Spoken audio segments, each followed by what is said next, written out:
சேர்றதுக்கு முன்னாடியே நிறைய கேள்வி கேட்டேன். 2-3 நாளா இல்ல, கிட்டத்தட்ட ஒரு வாரமா கேள்வி கேட்டேன். அதுக்கப்புறம் தான் இந்த கிளாஸ்ல ஜாயின் பண்ணேன்.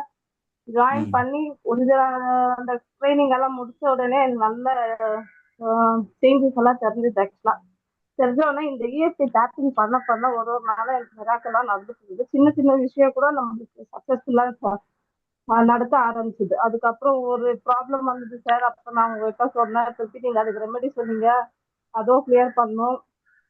அதுக்கப்புறம் மறுபடியும் டேப்பிங் பண்ணோம். டேப்பிங் பண்ண பண்ண இன்னும் லைஃப்ல நிறைய சேஞ்சஸ் இருந்தது. முதல்ல நான் எதுவுமே பண்ணாம இருக்கேன். இப்போ தனியா போய் பெல்ஸ்ல ஒரு 4 கிராம்ஸ்ல வாங்கினேன். அதான் பெரிய மிராக்கிள் 15 இயர்ஸ்ல. அப்புறம் அதுவும் தனியா போகணும், யாருக்கும் எப்பவுமே சப்போர்ட் வேணும்னா அது வெளியே போகணும்னா கூட. ஆனா இந்த வாட்டி தைரியமா தனியா வாங்கிட்டு வந்தேன்னா அந்த இஎஸ்சி கிளாஸ்னாலதான். அது எனக்கு ரொம்ப பெரிய சக்சஸ். ஃபர்ஸ்ட் சக்சஸ்னா எனக்கு அதுதான் சார் மெயினா. அதுக்கப்புறம் பாத்தீங்கன்னா டேப்பிங் பண்ணப்பதான் நம்மளுக்குள்ள சேஞ்சஸ். முதல்ல நான் நிறைய கோவப்படுவேன், நிறைய கேள்வி கேட்பேன். இப்ப வந்து எல்லாத்துக்கும் பொறுமையா ஹேண்டில் பண்ணி எப்படி அதுக்கு என்ன சொல்யூஷன் டவுட் இருந்தா உங்களை ஃபர்ஸ்ட் கேட்பேன். கேட்டதுக்கு நீங்க சொல்யூஷன் சொல்வீங்க. அதனால 99% கோவம் கம்மியாயிடுச்சு. அது இல்லாம நான் ஃபர்ஸ்ட் எது கேட்டாலும் ஃபர்ஸ்ட் கேள்வி கேட்டேன். அந்த கேள்வி கூட இப்ப கேட்கறது இல்லை. பொறுமையா ஹேண்டில் பண்றதுக்கு எப்படி அப்படின்னு கத்துக்கிட்டேன். சொல்யூஷனும் அதுக்கு தெரிஞ்சுது. அதுக்கப்புறம் பாத்தீங்கன்னா இப்ப ஏதாச்சும் நம்மளுக்கு ப்ராப்ளம் வந்தா கூட இந்த இஎஸ்டி டேப்பிங்னால என்ன பண்றேன்னா ஃபர்ஸ்ட் சொல்யூஷன் என்ன அப்படின்ட்டு தேடி கண்டுபிடிக்கிற அளவுக்கு பொறுமையா வந்துச்சு சார். அதான் மெயின். அதே மாதிரி ஏதாச்சும் டவுட் வந்துச்சுன்னா உடனே உங்களுக்கு கால் பண்ணா நீங்க அது சொல்யூஷனும் கொடுத்துடுறீங்க. அதனால பார்க்க பார்க்க நம்ம சின்ன சின்ன சேஞ்சஸ்ன்றது பெரிய சேஞ்சஸா வந்துருக்கு சார். அதான் ரொம்ப இம்பார்ட்டன்ட். இன்னும் நிறைய மிராக்கள் நடந்துட்டே இருக்கு. இன்னும் கொஞ்ச நாள்ல நான் பெரிய மிராக்கலா ஷேர் பண்ணுவேன் சார். சூப்பர். அது சக்சஸ் ஆயிடுச்சு. Thank you sir. ஆமா சார், தேங்க்யூ. நான் ஆயிட்டே இருக்கு. இந்த ஒரு 2-3 நாள் அது என்ன விஷயம் உங்கள்கிட்ட சொல்லிடுறேன் கண்டிப்பா. சூப்பர். வாழ்த்துக்கள். Thank you sir. Thank you sir. வாழ்த்துக்கள் வாழ்த்துக்கள்.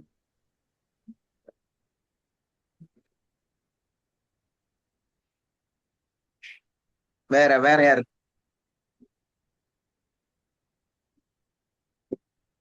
எஸ், சொல்லுங்க சார்.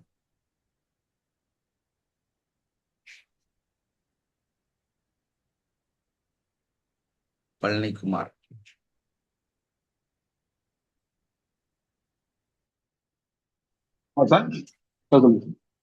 எஸ். கொஞ்சம் பிராக்டிஸ் பண்ணிட்டு வேற கொஞ்சம் பீஸ்ஃபுல்லா சார் மைண்ட்.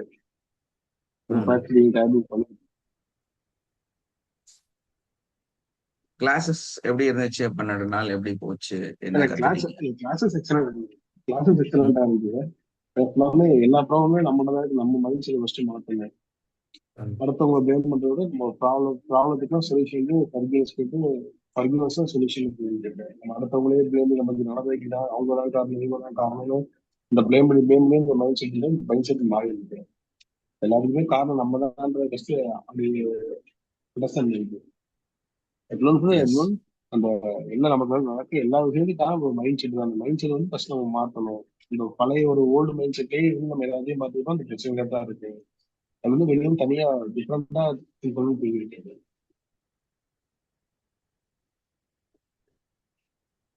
நமக்கு வந்து 2 மைண்ட் செட் இருக்கு. ஒன்னு லாஜிக் மைண்ட் செட், ஒன்னு மேஜிக் மைண்ட் செட், ஒரு மிராக்கிளான மைண்ட் செட். ஸோ அந்த லாஜிக் மைண்ட் செட் வந்து நம்மளுடைய கான்சியஸ்னஸ். அந்த மிராக்கிளான மேஜிக்கான ஒரு மைண்ட் செட் என்னன்னா நம்மளுடைய சப்கான்சியஸ். ஸோ நம்மளோட சப்கான்சியஸோட நிலைகளை மாற்றி அமைக்க முடியும் அப்படிங்கிறது தான் ஒரு மிகப்பெரிய ரகசியமே. எல்லாத்துக்கும் என்ன தெரிய மாட்டேங்குது அப்படின்னா, இந்த சப்கான்சியஸ் வந்து எப்படி ஒரு இருதயத்தை துடிப்பதற்கு யூஸ் ஆகுதோ அதே மாதிரி நம்மளுடைய கண்கள், உள்ள இருக்கக்கூடிய லிவர், கிட்னி, நம்மளுடைய அப்டமன் எல்லாம் வந்து தன்னிச்சையா அதுவா வந்து வேலை செய்யறதுக்கு காரணம் நம்மளுடைய சப்கான்சியஸ். சப்கான்சியஸ்ல இருக்கக்கூடிய அந்த ஃபீடு, அதுல இருக்கக்கூடிய செய்திகள் தான் அது வேலை செய்யறதுக்கு காரணமா இருக்கு. ஸோ அது ரிப்பேர் ஆகிறதுக்கு காரணம் என்ன, அது வந்து ஏன் டிசீஸ்குள்ள போகுது அப்படின்னு பார்க்கும்போது, எந்த பொருளை இயக்கறதுக்கு எந்த ஒரு கருவியை நம்ம உபயோகிக்கிறோமோ அதே பொருள் தான் அந்த பொருளை வந்து பழுதடையறதுக்கும் காரணமா இருக்கும் இல்லையா? பழுதை சரி பண்றதுக்கும் காரணமா இருக்கும். அப்படிதான் நம்மளுடைய சப்கான்சியஸ் மைண்ட். ஒரு நோய் வர்றதுக்கு காரணம் என்ன அப்படின்னு பார்த்தோம்னா, சப்கான்சியஸ்ல இருக்கக்கூடிய நோயை பற்றிய அறிவு, நாலேஜ், மெயின் கான்செப்டே அதுதான். நோயை பத்தி உங்களுக்கு நிறைய தெரியும்னா அந்த நோய் உங்களுக்கு வருவதற்கு வாய்ப்பு இருக்கிறது. ஒரு நோயை பத்தி உங்களுக்கு என்னன்னே தெரியலைன்னா அந்த நோய் உங்களுக்கு வருவதற்கான வாய்ப்பே இல்லை. கால்குலேட் பண்ணி பாருங்களேன். உங்க உடல்ல வந்த நோய்கள் எல்லாமே உங்களுக்கு தெரிந்த நோயா தெரியாத நோயா?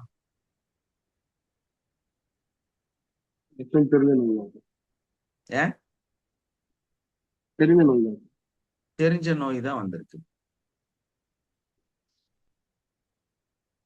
தெரியாத நோய் வரல.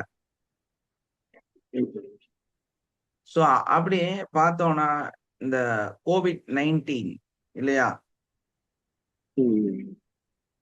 அது செய்தி பரவதான் நோய் பரவச்சு. இது ஒரு பயங்கரமான ரகசியம், ஒரு ஏமாத்து வேலைன்னு கூட நம்ம சொல்லலாம். மெயின் சோசியல் மீடியா தான் சார் காரணம். நீங்க அவ்வளவு ஸ்ட்ரிக்டா காரணம். ஆமா, சோசியல் மீடியா தான் 100% அதுக்கு காரணம். ஏன்னா ஒரு அந்த நோய் வந்து பரவனதுக்கு காரணமே வந்து நம்மளுடைய வாய் மூலமாகவும் மக்கள் வந்து பரப்பியதுனாலையும் தான் அந்த நோய் வந்து அவ்வளவு பெருசா பரவுச்சு. அடுத்து ஒரு பயம். எங்களுக்கே வந்து ஃபர்ஸ்ட் நாங்க வந்து என்னோட ஸ்டோரியே சொல்லலாம். நாங்க வந்து ஃபர்ஸ்ட் நாங்க அந்த ஃபர்ஸ்ட் கொரோனா வந்துச்சுல்ல 19. ஃபர்ஸ்ட் கொரோனா பீரியட்ல வந்து நாங்க வந்து தமிழ்நாட்டுல இருக்கோம். ஸோ தமிழ்நாட்டுல கோயம்புத்தூர்ல இருக்கிறோம். ஸோ அந்த டைம்ல வந்து ரொம்ப பேனிக்கா இருக்குது. ஃபர்ஸ்ட் கொரோனால நான் வந்து ஒரு இயற்கை உணவு, அதாவது ட்ரை ஃப்ரூட் ஷாப் வந்து நம்மகிட்ட இருந்துச்சு. ஸோ அதுல வந்து நாங்க கடை வச்சிருந்தோம். ஸோ அப்ப அக்குபஞ்சர் கிளினிக்கும் இருந்துச்சு. ஸோ அந்த டைம்ல நம்ம வந்து லட்சங்கள்ல சம்பாரிச்சோம். ஒரு நாளைக்கு லட்சங்கள்ல சம்பாரிச்சோம். பயங்கரமான கிரௌடு. காலையில 9 மணி 7 மணிக்கு ஸ்டார்ட் பண்ணுவோம். மத்தியானம் 2 மணிக்கு க்ளோஸ் பண்ணிடுறோம். ஏன்னா ஆர்டர் அந்த மாதிரி. நைட் எல்லாம் கடை வைக்க முடியாது. அதுக்கப்புறம் வந்து கர்ஃபியூ வந்துடும். அதுக்குள்ளார நாங்க வந்து மதியத்துக்கு மேல சாப்பிட்டுட்டு எல்லாம் பேக்கிங் போட்டு, நம்ம ஸ்டாஃப் எல்லாம் இருப்பாங்க, அவங்க ஃபுல்லா எல்லா பொருளுமே எவ்வளவு கிராம் வேணுமோ போட்டு பேக்கிங் பண்ணி அடுக்கிடுவாங்க. என்ன சொன்னாங்க அப்படின்னா, இம்யூன் சிஸ்டம் நல்லா இருந்ததுன்னா உங்களுக்கு நோய் வராதுன்னு ஒண்ணு சொல்லியிருந்தாங்க. ஸோ இம்யூன் சிஸ்டத்துக்காக நம்ம கிட்ட ட்ரை ஃப்ரூட்ஸ் கடுமையா வித்துச்சு. ஸோ பயங்கரமான கிரௌடு வேற. ஸோ அது இல்லாம கபசுர சூர்ணம், அந்த அந்த சூரணம், அது இதுன்னு நம்ம கடையில வேற ப்ராடக்டே இல்லை. ஸோ அதுக்காக கியூ நிப்பாங்க. கியூ இருக்கும், எப்படி ஒரு ரொம்ப தூரம் கியூ இருக்கும். அப்படியே டோக்கன் கொடுத்து கொடுத்து கட கட கடான்னு பேக்கிங் பண்ணி பில் ஆகி அப்படியே ரோல்ல போகும். நம்ம சாதாரண வியாபாரம் பண்ணதை விட அதிகமா சம்பாதிச்சோம். பயங்கர கிரௌடு, எல்லாம் உட்கார்ந்து அங்கதான் பிசினஸ் பண்ணோம். நோட்டை எல்லாம் தொட்டுட்டு தான் இருந்தோம். எந்த பிரச்சனையும் வரல. ஸோ 2வது கொரோனா 21 இல்லையா? 2வது கொரோனால நாங்க கேரளால. ஸோ அப்ப வந்து அது ஒரு கிராம மாதிரி பகுதி. ஸோ பக்கத்துல கம்மியான வீடுகள். நமக்கும் டியூட்டி எல்லாம் ஒன்றும் இல்லை. நாங்களும் ஒரு ஃப்ரீயா தான் இருக்கிறோம். அங்கேயும் அதே மாதிரி தான். பட் நம்ம கிட்ட ஷாப் இருந்துச்சு. ஸோ அதுல வந்து சுமாரா ஓரளவுக்கு பிசினஸ் நடக்கும். ஆனா சும்மா தான் இருந்தோம். பெரிய இது இல்ல. எங்களுக்கெல்லாம் பாதிக்கல. கீழ் வீட்ல அவங்களுக்கு ப்ராப்ளம் வந்துச்சு. ஸோ அது அப்படியே ட்ரான்ஸ்ஃபர் ஆகி எங்களுக்கு வந்துச்சு. எப்படி வந்துச்சுன்னா, அந்த அவங்க பேனிக் ஆனாங்கல்ல, அவங்கள வந்து ஐசோலேட் பண்ணாங்கல்ல. ஸோ அதுல நம்ம வீட்ல பயந்துட்டாங்க. அப்படிதான் வந்துச்சு. ஸோ அது கூட நாங்க வந்து கபசுரம் அது இதெல்லாம் நம்ம ஆல்ரெடி வச்சிருந்தனால, நாங்க அதெல்லாம் சாப்பிட்டு அது வந்து எல்லாரும் ஒரு 1 வீக்குள்ளார வெளிய வந்துட்டோம். அதுக்கப்புறமா யாருக்கு எந்த கம்ப்ளைண்ட்டும் இல்ல இன்ன வரைக்கும். ஸோ பெருசா எதுவும் எடுத்துக்கவும் இல்ல. பட் அத நம்ம பார்த்ததுல, பக்கத்துல, தூரத்துல, அந்த பக்கம், இந்த பக்கம் செகண்ட் கொரோனா பெரிய அளவுல மக்கள வந்து பாதிச்சுது. இல்லையா? ஆனா அதுல அந்த சோசியல் சர்வீஸ்ல தைரியமா வேலை செஞ்சுட்டு இருந்த பசங்கலாம் நல்லா தான் இருந்தாங்க. யாரெல்லாம் பயந்தாங்களோ அவங்களுக்கு தான் வந்துச்சு. அவங்க தான் அந்த இது வந்து கஷ்டப்பட்டாங்க கொரோனா வந்து. ஸோ நம்மளோட மனநிலையில ஏற்பட்ட ஒரு நோய் தான். நெறைய ரிசர்ச்ல நெறைய பேர் வந்து சொல்லிட்டாங்க. இது வந்து ஒரு பேனிக்கான டிசீஸ் தான் தவிர, இது வந்து ஒரு ஆனா அது வந்து நார்மலா பரவும் நோய் தான் சார். ஒரு ஆள்கிட்ட இருந்து இன்னொரு பரவும் நோய் தான் எனக்கு. பரவறதுக்கு வாய்ப்பு இல்ல. பட் வந்து அதோட கிருமிகள் வந்து பரவும் அப்படிங்கிற மாதிரி எல்லாம் சொல்லி வச்சேன். எல்லாமே வந்து தாட்ஸ் தானே. கிருமிகள் வந்து பரவுது அப்படின்னு சொல்லிட்டாங்க. ஸோ அதனால கிருமிகள் பரவ ஆரம்பிச்சிருச்சு. நம்ம பாடி கான்டாக்ட் வச்சுக்கிட்டா ஆட்டோமேட்டிக்கா அது வந்து ஸ்ப்ரெட் ஆகும்னு சொல்லி வச்சிருந்தாங்க. அதே மாதிரி கான்டாக்ட் வச்சிருந்தாங்க. ஆனா தூக்கி போட்டது, அதே மாதிரி அங்க சர்வீஸ் பண்ணது, அங்க அவங்களுக்கு மெடிசின் குடுத்தது, இந்த மாதிரி இருந்தவங்களுக்கெல்லாம் பெருசா ஒண்ணும் வரவும் இல்ல. ஏன்னா நெறைய நர்ஸ் எல்லாம் ஒர்க் பண்ணாங்கல்ல. அதே மாதிரி அந்த தன்னா ஆர்வலர்கள் வந்து நெறைய வேலை செஞ்சாங்கல்ல. அந்த பசங்கலாம் நல்லா தானே இருந்தாங்க. அவங்களுக்கெல்லாம் வரவே இல்லையே கடைசி வரைக்கும். ஃபர்ஸ்ட் கொரோனாலயும் வரல, செகண்ட் கொரோனாலயும் வரல. எந்த பாதிப்பும் அவங்களுக்கு ஏற்படல. ஏன்? நல்லா தானே இருந்தாங்க. நமக்கு தெரிஞ்ச நெறைய பசங்க அந்த மாதிரி இருந்தாங்கல்ல. சோ எத்தனையோ பேர் வந்து இதுக்காக சேவை செஞ்சாங்கல்ல. அவங்களுக்கெல்லாம் ஒண்ணும் ஆகலைல்ல. ஒருத்தர் வீட்டு பக்கத்துல ஒருத்தரே சொன்னாரு சார். ஆக்சுவலி இந்த கொரோனா கோவிட் வந்தவங்களுக்கு ஆம்புலன்ஸ் வந்து பிக் பண்ணிட்டு போறாங்கல்ல சார். அந்த ஆம்புலன்ஸ்குள்ள இருக்க ஸ்டாஃப், ஆம்புலன்ஸ் டிரைவர் யாருக்குமே கோவிட்லாம் வரலையா அந்த டைமிங்ல. அவ்வளவு பரவுச்சு. பட் அந்த ஆம்புலன்ஸ் டிரைவர்ஸ், ஆம்புலன்ஸ் வந்து பிக் பண்ணிட்டு போன ஸ்டாஃப் அந்த அளவு யாரும் கோவிட்டும் அந்த மாதிரி தெரியல. ஆமா, உண்மை அதுதானே. ஏங்க நாங்களே லட்சக்கணக்கான ஆளுகளை நாங்க பார்த்தோமே. நாங்க ஃபர்ஸ்ட் கொரோனால நாங்க 1 to 1 பக்கத்துல எவ்வளவு ஒரு 2 அடி கேப்ல தானே லட்சக்கணக்கான பேர் அந்த ஷாப்புக்குள்ள வந்து போனாங்க. நான் தானே கவுண்டர்ல உட்காந்து பணம் வாங்கி வாங்கி அடுக்குனேன். நான் தான் சொல்றேன். நான் ஓப்பன்ல அவ்வளவு இதுல இருந்தோம். ஓப்பன் சோர்ஸ்ல அததான் நான் சொன்னேன். நான் ஓப்பன்ல உட்காந்து பணம் வாங்கி வாங்கி எண்ணி எண்ணி ஏன்னா அப்போ பெருசா யூபிஐ எல்லாம் இல்ல. அந்த டைம்ல வந்து நமக்கு வந்து கிரெடிட் கார்டு ஸ்வைப்பிங் தான். யூபிஐ இல்ல, பேடிஎம் இல்ல. அந்த டைம்ல பேடிஎம் இருக்கு, யாரும் யூஸ் பண்ண மாட்டாங்க. அதே வந்து இந்த வைஃபை அப்பதான் வந்துருந்துச்சு, அந்த வைஃபை கார்டு. சோ அதுல நம்ம வந்து இந்த பேங்கோட ஸ்வைப்பிங் மிஷின் வச்சிருந்தோம். அதுதான் வேலை செஞ்சது. அதுவும் ரொம்ப ரேரா தான் போடுவாங்க. அதுல எல்லாமே நோட்டு தான். நான் நோட்டு அப்படியே எண்ணி எண்ணி கொண்டு போய் பேங்க்ல கொண்டு போய் கட்டிட்டு தான் நான் போவேன். ஏன்னா நம்ம எல்லாமே பேங்க்ல இருந்து அப்படி டிரான்ஸ்ஃபர் பண்ணிடுவோம். எல்லாமே இம்போர்ட்டட் பொருள்னால அப்படி வர்றதெல்லாம் அப்படி போயிட்டு இருந்துச்சு. பட் அவ்வளோ பிசினஸ் பண்ணியும் நமக்கு ஒரு பிரச்சனையும் இல்ல. பட் சும்மா இருந்தப்பதான் ப்ராப்ளம் ஆச்சு. ஏன்னா அப்ப வந்து நம்மளும் பயந்தோம். சோ பயந்தனால அந்த மாதிரி சம்பவிச்சது. சோ பயம் இல்லாம இருந்திருந்தா அன்னைக்கு அந்த கிரௌட்ல தைரியமா ஓடிட்டு இருந்தோம். ஒரு ப்ராடக்ட்டுக்கும் ஒரு இதுக்கு போவோம். டைமிங்ல பர்ச்சேஸ் போவோம். அதெல்லாம் பண்ணப்போ ஏன்னா மார்க்கெட்டுக்குள்ள போனா லட்சக்கணக்கான பேர் இருப்பான். க்ரௌடு அவ்வளோ பெரிய க்ரௌடுக்குள்ளார போய் நம்ம பில் போட்டு அதை வந்து பேக் பண்ணி அதை நம்ம வண்டிக்கு ஷிஃப்ட் பண்ணி எவ்வளவு வேலை இருக்கு இல்லையா? அப்பெல்லாம் பரவாயில்லையே, அப்பெல்லாம் ஒன்னும் ஆகலையே. சோ அந்த மாதிரி இதெல்லாம் நம்ம ப்ரூஃபா நம்மளோட வாழ்க்கையில நம்ம பார்த்தோம். சோ நம்மளோட மைண்ட் தான் எல்லாத்துக்கும் காரணங்க இருக்கு. சோ நோய்கள் இருக்கக்கூடியவங்க நீங்க வந்து செய்ய வேண்டியது அதுதான். உங்களோட சப்கான்சியஸ் மைண்ட சரி செய்யணும். சப்கான்சியஸ்ல தான் ஸ்டோர் ஆயிருக்கு. உங்க டிசீஸ் வந்து ஸ்டோர் ஆயிருக்கு. உங்களோட கான்சியஸ் மைண்டு உங்களை பார்த்து பயப்படுது.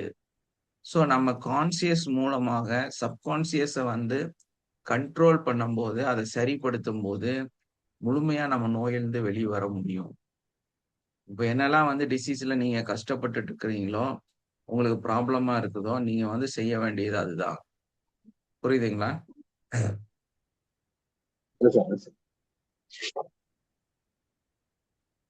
ஓகே. வேற வேற யார் பேச போறீங்க? சார் எனக்கு வந்து வலது கால ஒரே ஒரு பித்த வெடிப்பு ரொம்ப பெருசா வந்துட்டு ரொம்ப வலிச்சுட்டே இருக்கு. காலை ஊனவே முடியலைங்க சார். ஏன்? அதுக்கு சப்கான்சியஸ்ல என்னன்னு தெரியல. ரொம்ப சிம்பிளான விஷயமா. ஆ இப்போ உங்களுக்கு வந்து கால்ல தான் ப்ராப்ளமா இருக்கு இல்லையா?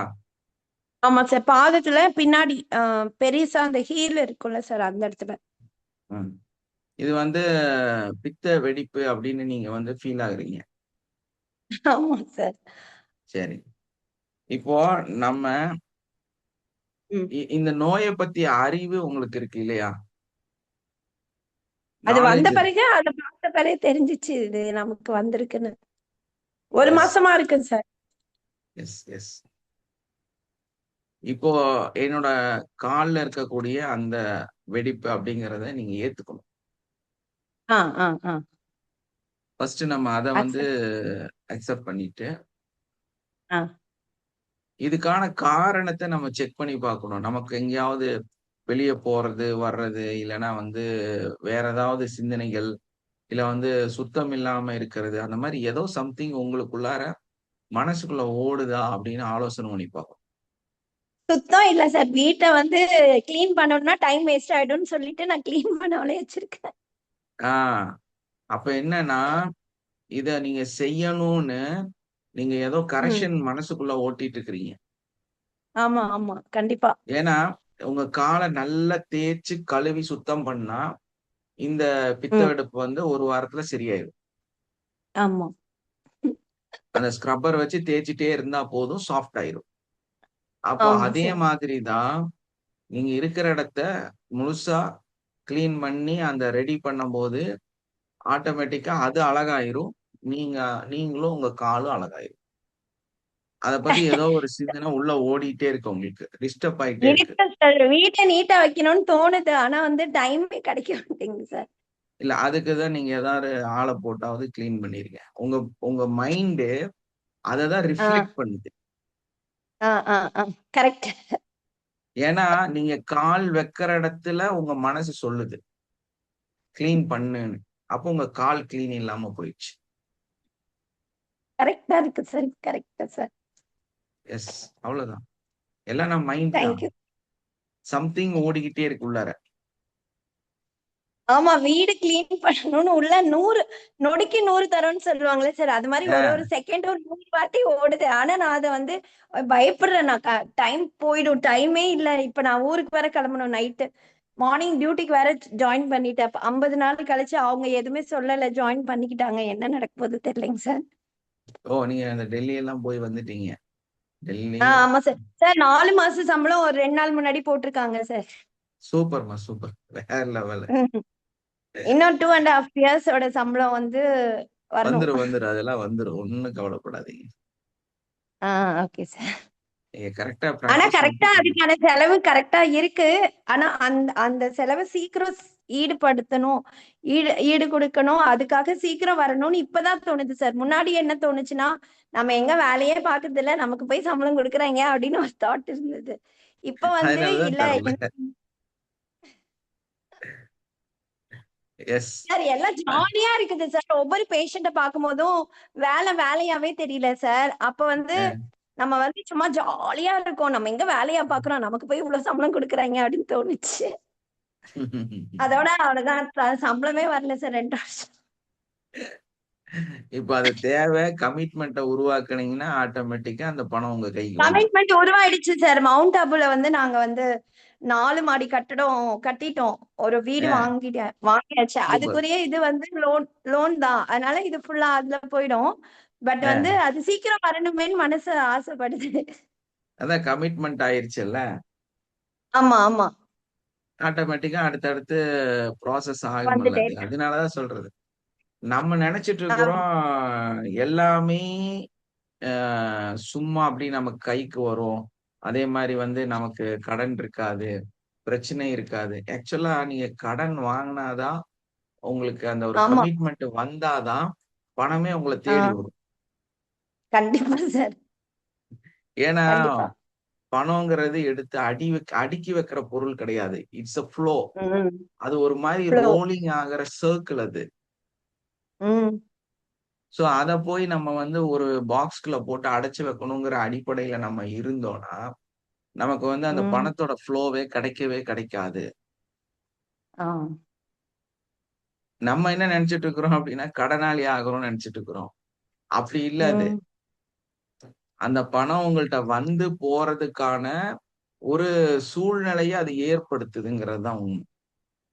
சார் அப்படி பார்த்தா என்னோட ஃப்ரெண்டு ஜென்னி இருக்காங்க, அக்குபஞ்சர் டாக்டர். ம். அவங்க வந்து என்னவோ லட்சக்கணக்குல கடன் வாங்கி வாங்கி இந்த கடன் அடைக்கிறதுக்கு அந்த கடன் வாங்க அப்படி பண்ணிட்டே இருக்காங்க.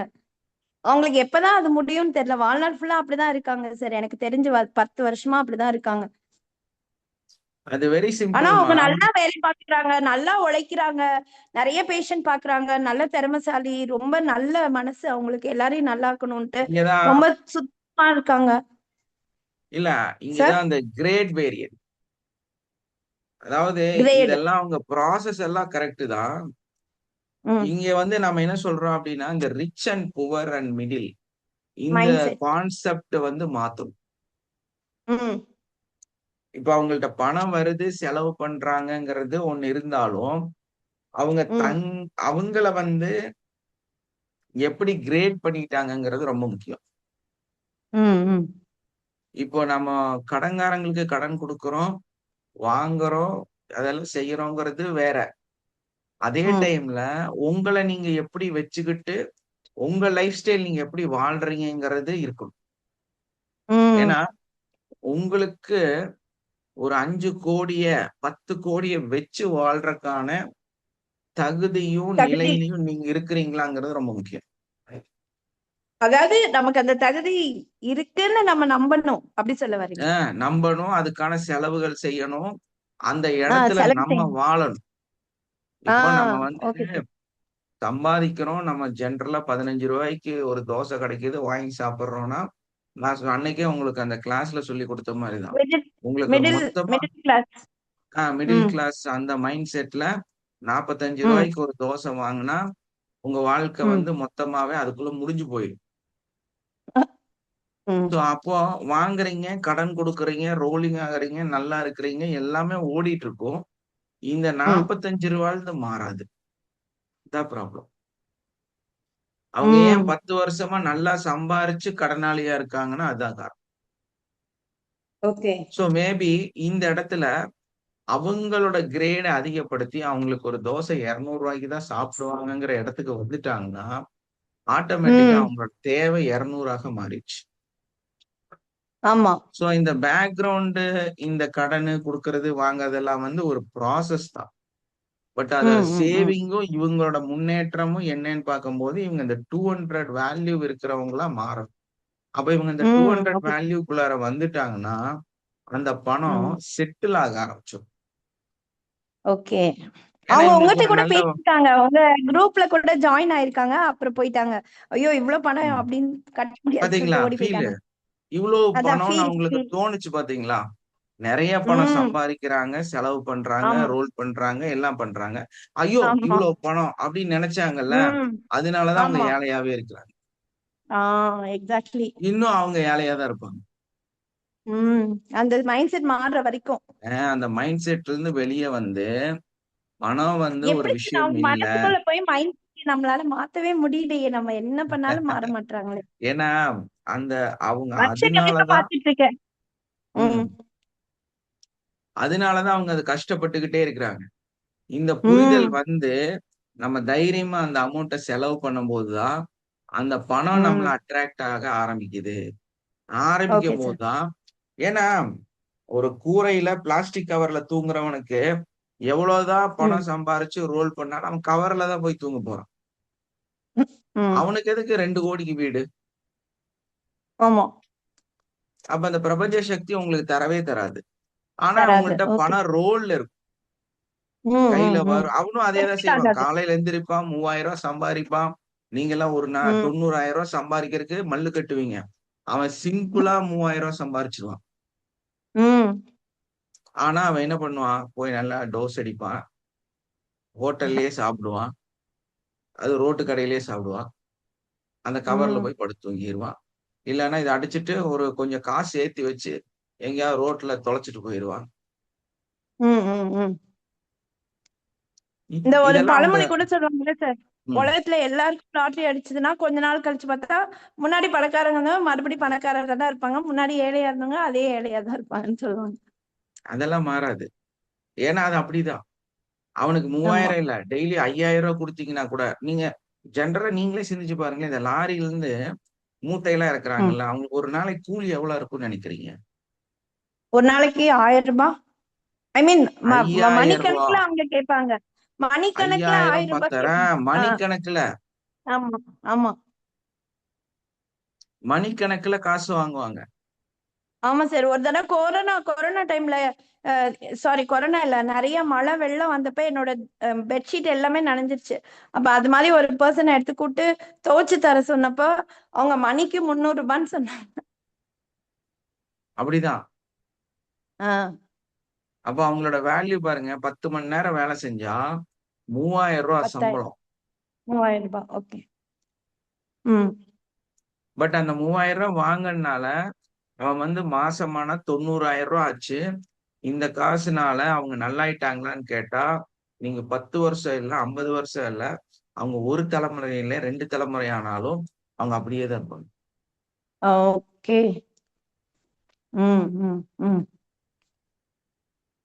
இந்த அயன் பண்றவங்க, முடி வெட்டுறவங்க, இவங்கெல்லாம் போய் அவங்க பாருங்க. நிறைய சம்பாதிக்கிறாங்க. எக்ஸ்ட்ரீம்ல சம்பாதிக்கிற நபர்கள் இவங்கெல்லாம். ஆனா அவங்க லைஃப் சேஞ்ச் ஆகுறது இல்ல. சேஞ்ச் அதே ஆனவங்க மாதிரி இருக்கிறாங்க. எனக்கு இருப்பாங்க. தெரிஞ்சு அதே அயன் பண்றவரு ஒருத்தர், அவங்க அயன் பண்றது அவங்க தொழில். சொந்தமா எல்லாம் வச்சு ஆளுகளா வச்சு பயங்கரமா பண்ணிட்டு இருக்கிறாங்க. சோ அந்த டைம்ல அவரோட ஒரு பையன் என்ன பண்றாருன்னா, இவங்கள்ட்ட இருக்கிற காசு எடுத்து இன்ட்ரெஸ்ட் கூட்டுறாரு.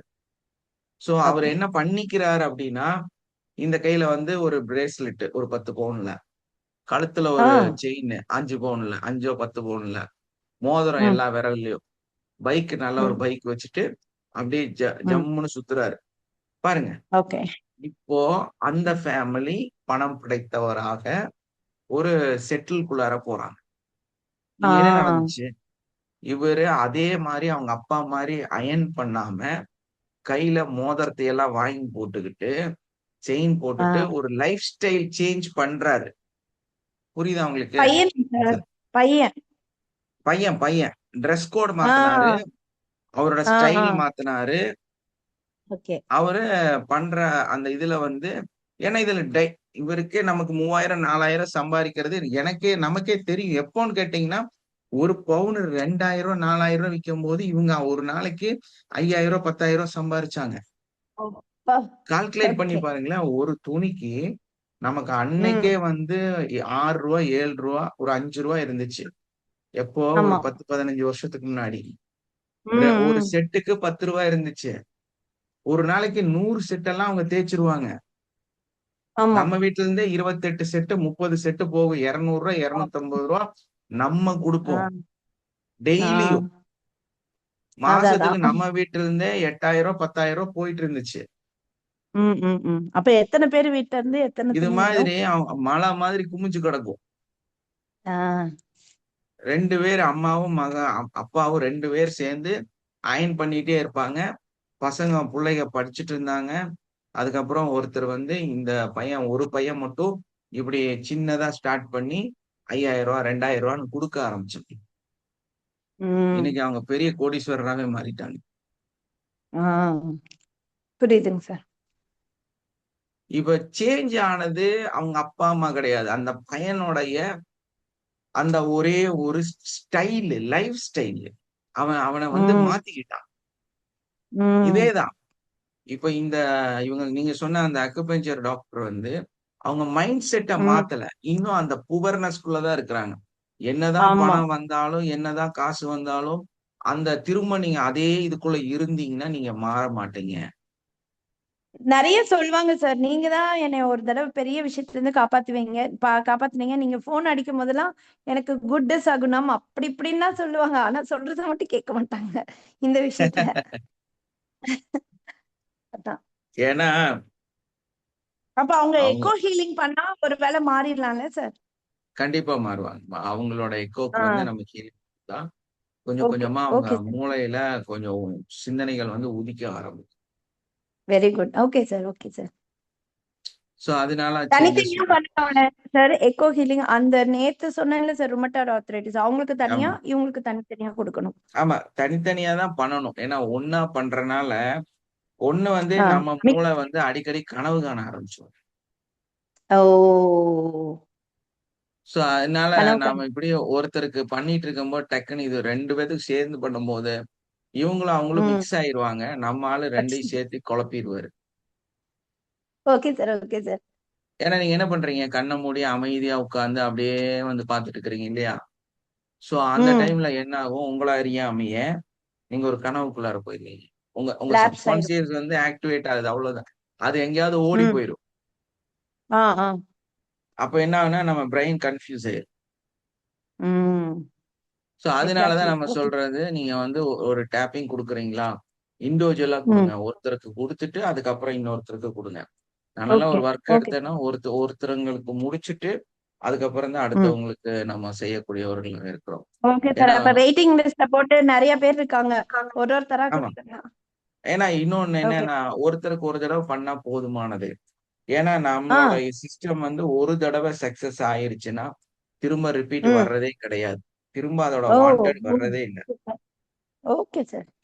சோ அப்ப ஓகே நம்ம சார். என்னன்னாலும் அது அப்படியே ஒன்ஸே சக்சஸ் ஆயிருது. அப்புறம் எதுக்கு நம்ம வந்து ம் தேவையில்லாம 2, 3 வந்து பண்ணிட்டு இருக்கணும். கண்டிப்பா. Okay sir. சோ ஈஸி அப்ப. நீங்களே அத நம்ப ஓகே. ஆரம்பிச்சிட்டீங்கன்னா, நீங்க பண்றது ம் ஒரே தடவையில சக்சஸ் ஆயிரும். Okay sir. லைன் நம்ம லிஸ்ட்ல பண்ணது இருக்காங்க சார். வெயிட்டிங் லிஸ்ட் போட்டு பண்ண வேண்டியதுதான் இனிமே. அவ்வளவுதான், ம் அவ்வளவுதான். ஒரு லிஸ்ட் ஓகே உட்கார்ந்து சார். எழுதி வச்சுக்கங்க. டெய்லி ஆ வந்து ஆ உங்க டு டூ ஒரு லிஸ்ட்ல ஒரு ஆளு.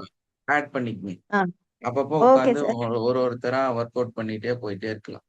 ஆ ஓகே சார். Okay sir. நம்ம ஒரு கொஞ்ச நாளுக்கு அப்புறம் பார்த்தா அவங்களா கால் பண்ணி சேஞ்சஸ் வந்து பேச ஆரம்பிச்சிருவாங்க. Very good. அதான் வேணும் சார். Okay sir. ரொம்ப நன்றிங்க சார். ரொம்ப thank you sir. Thank you, thank you.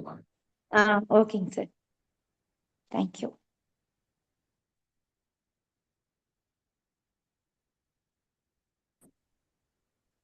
Good morning sir. Very good morning. Sir எனக்கு கிராட்டிடியூடும் இருக்கு, டவுட்ஸ் இருக்கு. இப்போ எஸ். அவங்க பேசுனாங்க, நீங்க சொன்னீங்க இல்ல சார், அவங்களுக்கு நேத்துக்கு கிளாஸ்ல நீங்க சொன்னீங்க ரெமட்டட் ஆர்த்ரிட்டிஸ், அவங்களுக்கு நெகட்டிவ் நிறைய இருக்கு சார். எனக்கு நல்லா ஃபீல் ஆகுது. ஸோ இவங்க ஹீலிங் கொடுக்கும்போது அவங்க பே பண்ணலன்னா எங்களுக்கு எஃபெக்ட் ஆகும்ல சார்? கண்டிப்பா. அவங்களுக்கு பே நிறையவே நெகட்டிவ் இருக்கு சார். யாருக்கு சொல்றீங்க? அவங்க யாருக்கு ஹீலிங் கொடுக்கணும்னு நினைக்கிறாங்க அவங்களுக்கு சொல்றேன். அது இருக்கதான் செய்யும். நம்ம அது அவங்கவங்க ஹீல் பண்றவங்க அவங்க மைண்ட் செட்டை பொறுத்து அவங்க பண்ணிட்டு போக வேண்டியதுதான். அதுதான் கேக்குறேன் சார். அவங்களுக்கு எஃபெக்ட் ஆகும்ல அப்போ இவங்களுக்கு ஹீலிங் கொடுக்கும்போது பே பண்ணலனா?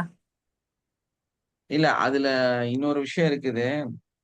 சில நிலைகளை நம்ம கடக்கும் போது சில விஷயங்களை நம்மளால செய்ய முடியும். உங்களுக்கு தேவை இருக்கும் போதுதான் உங்களோட பிரச்சனைகள் வந்து அதிகமாக மாறும். உங்களோட மனசுல உங்களோட சப்கான்சியஸ்ல உங்களோட தேவை பூர்த்தியானவரா நீங்க இருந்தீங்கன்னா உங்களோட தேவை இல்லாததாக இருந்தால் சில இடங்கள்ல வந்து நம்ம அமௌண்ட் வாங்க வேண்டிய அவசியம் இருக்காது. நம்ம பண்றவங்க. ஆமா, உங்களுக்கு வந்து நிறைய தேவை இருக்குது. உங்க எஸ் சார். சப்கான்சியஸ் இருக்கு. உங்க சப்கான்சியஸ் வந்து தேவைகளை வச்சிருந்ததுன்னா, அது உங்களுக்கு தெரியாம ஒரு டிரான்சாக்ஷன் எனர்ஜியோட மைண்ட் செட் வந்து உங்களுக்கு தெரியாம உள்ள இருக்கும். ஸோ அதனாலதான் ஜென்ரலா இருக்கிறவங்க நீங்க பண்ணும்போது கண்டிப்பா ஏதோ ஒரு அமௌண்ட் காணிக்கையா வாங்கிக்கிங்கன்னு சொல்றது. ஏன்னா நீங்க ஆல்ரெடி புவர். உங்க மைண்ட் செட்லயும் நீங்க புவர். ஸோ அதை பேலன்ஸ் பண்றதுக்கு தான் நம்ம அந்த அமௌண்ட் கான்செப்ட் சொல்லியிருக்கோம். இல்ல சார், அப்படி இல்ல சார். மைண்ட் செட்ல பூவரெல்லாம் இல்ல சார். நாங்க அப்படி வந்து இல்லம்மா, இது உங்களுக்கு ஒருத்தருக்கு நல்லா புரியாது. ஆகணும்னு தான் நம்ம இல்ல இல்ல பண்றோம். மகா, நான் சொல்றத ஒரு விஷயம் புரிஞ்சுங்க. ஆஹ் உங்களுக்கு அது புரியாது. அதாவது இது வந்து ஆன்மாவின் நிலையில வந்து நிறைய நிலைகள் இருக்கு. நீங்க நினைக்க மாதிரி ஒரு கான்செப்ட் கிடையாது இது. இது வந்து நம்ம உங்களுக்கு ஒரு சின்ன புரியுதா சொன்னா, நீங்க ஆல்பால இருக்கீங்களா, பீட்டால இருக்கிறீங்களா, டீட்டால இருக்கிறீங்களா அப்படிங்கிற மாதிரி ஒரு நிலைகள், அந்த ஃப்ரீக்வன்சியோட ஸ்டெப்ஸ். ஸோ நம்மளோட ஃப்ரீக்வன்சி எப்படி இருக்குங்கிறது ரொம்ப ரொம்ப முக்கியம். புரியுதுங்களா? எஸ் சார், கண்டிப்பா ஸோ நீங்க சொல்றீங்க. இந்த ஆமா. ஃப்ரீக்வன்சியில இந்த புவர் ஃப்ரீக்வன்சி அப்படிங்கிறது வந்து உங்க ஏழ்மையோ கஷ்டத்தை பத்தி நான் சொல்ல வரல. ம் இந்த ஃப்ரீக்வன்சி வந்து ஒரு வைப்ரேட்டடான ஃப்ரீக்வன்சியா இருக்கும். அதாவது சஞ்சலப்படக்கூடிய மனம்.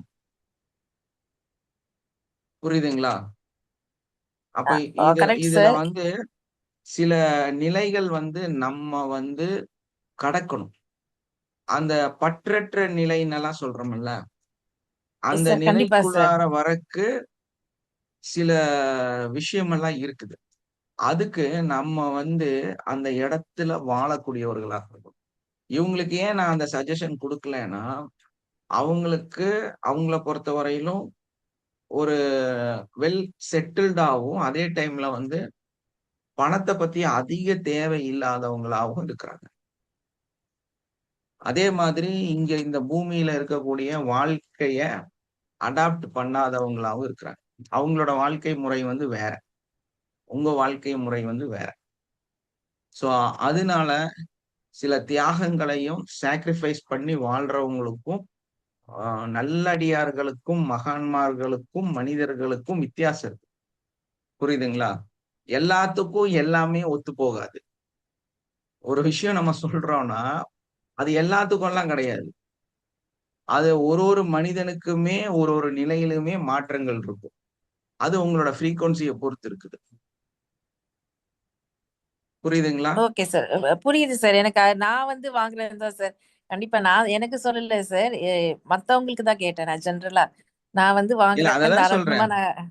ஆஹ் அததாம்மா சொல்றேன். நம்ம ஒரு விஷயத்த அஹ் பேசுறோம்னா, அதுல வந்து உம் காலம் இருக்கு, நேரம் இருக்கு, சூழல் இருக்கு, நிலை இருக்கு. இதையெல்லாம் சார்ந்துதான் ஒரு வார்த்தை. புரியுதுங்களா? அப்ப அந்த ஒரு ஜென்ரலா கேட்டேன் சார் வார்த்தை அந்த விஷயம். எல்லாத்துக்குமே ஒத்து போகுமா அப்படின்னா ஒத்து போகாது. அதுதான். ஆமா. இன்னைக்கு நம்ம ஒரு கருத்தை பத்தி பேசுறோம்னா, இந்த கருத்து நாளைக்கு ஒத்து போகுமானா ஒத்து போகாது. உம் அது உண்மையா இருக்குமானா இருக்காது.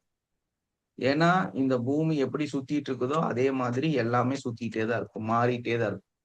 காலைன்னு இருந்தா ஈவினிங் இருக்கதான் செய்யும், நைட்டுன்னு இருக்கதான் செய்யும். வெளிச்சம் இருந்தா எஸ். இருள் இருக்கதான் செய்யும். நம்ம பிளஸ் சொன்னோம்னா மைனஸ் இருக்கத்தான் செய்யும். அது மாதிரி இந்த எதிர்வினை வந்து அப்படி ரோல்ல வந்துட்டே தான் இருக்கும். புரியுதுங்களா? அப்ப நம்ம புரியுது வந்து சார் எனக்கு. உம் நமக்கு எல்லாமே நம்மனால கிடைக்குதுன்னு நினைக்கிறத விட, நம்மகிட்ட எல்லாமே இருக்குதுங்கிறத விட, நம்ம என்னவா இருக்கிறோம் அப்படிங்கிறது ரொம்ப ரொம்ப முக்கியம். சோ இது ஒரு பயணம். அப்போ இந்த பயணத்துல வந்து நம்ம எப்படி நம்ம வாழ்க்கைய வந்து அமைச்சுக்கிறோம் அப்படிங்கிறது வந்து ரொம்ப ரொம்ப முக்கியம். அதே மாதிரி இதுல நம்மளோட மனநிலைங்கிறது அதை விட பெரிய ஒரு முக்கியம். அப்போ சார் ஒரு டவுட் சார். சார் கேக்குதா? Yes yes sir. சார் நம்ம ஃப்ரீக்வன்சி பத்தி நீங்க பேசுறீங்க இல்ல சார்? ஆமா. இப்போ ஃப்ரீக்வன்சி வந்து இந்த யூடியூப்ல இருந்து இந்த ஒவ்வொரு நம்பர் இந்த 432 532 ஹெட்ஸ் ஃப்ரீக்வன்சி அந்த ஒரு ஹம்மிங் சவுண்ட் மாதிரி இருக்குல்ல சார், அதை நம்ம ஆமா மெடிடேட் அது பண்ணும்போது வந்து கேட்டா கண்டிப்பா அது யூஸ் ஆகுமா சார் இது?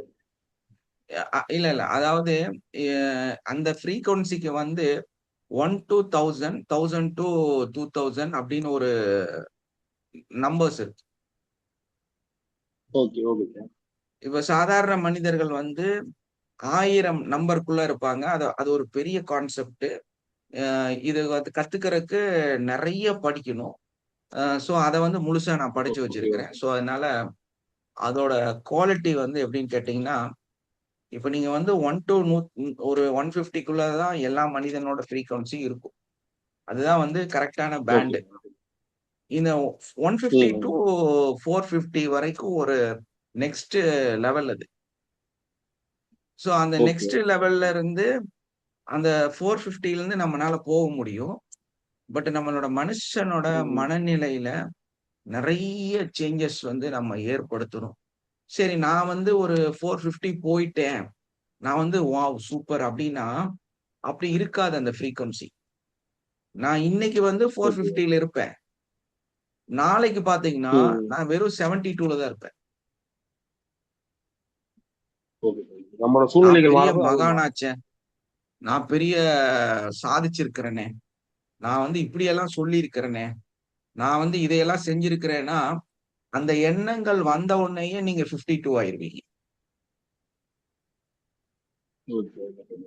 ஏன்னா நம்ம கர்வமோ மனசுக்குள்ள ஆணவமோ ம். நமக்கு இது நடக்குதுங்கிற எண்ணமோ நமக்கு இருக்கவே கூடாது. ஓகே. என்னால இதெல்லாம் செய்ய முடியும், எனக்கு இந்த அறிவெல்லாம் இருக்குது, ஆனா அது எனக்கு இருக்குன்னு கர்வம் கொள்ளவே கூடாது. நம்ம ம். மனசு எல்லாம் இருந்தாலும் எதுவுமே இல்லாத நிலையில தான் நீங்க இருக்கும். இத கத்துக்கிறதுக்கு தான் ம். நிறைய பிராக்டிஸ் பண்ணணும். நிறை குடம் தளும்பாது இல்லையா? ம். நிறை இல்லாத குடம் அடிக்கடி தழும்பிட்டே இருக்கும். ஸோ நம்மளோட ஃப்ரீக்வன்சிகளை பொறுத்த வரையிலும் இட்ஸ் அ வேவ்ஸ், அது இப்படிதான் இருக்கும்.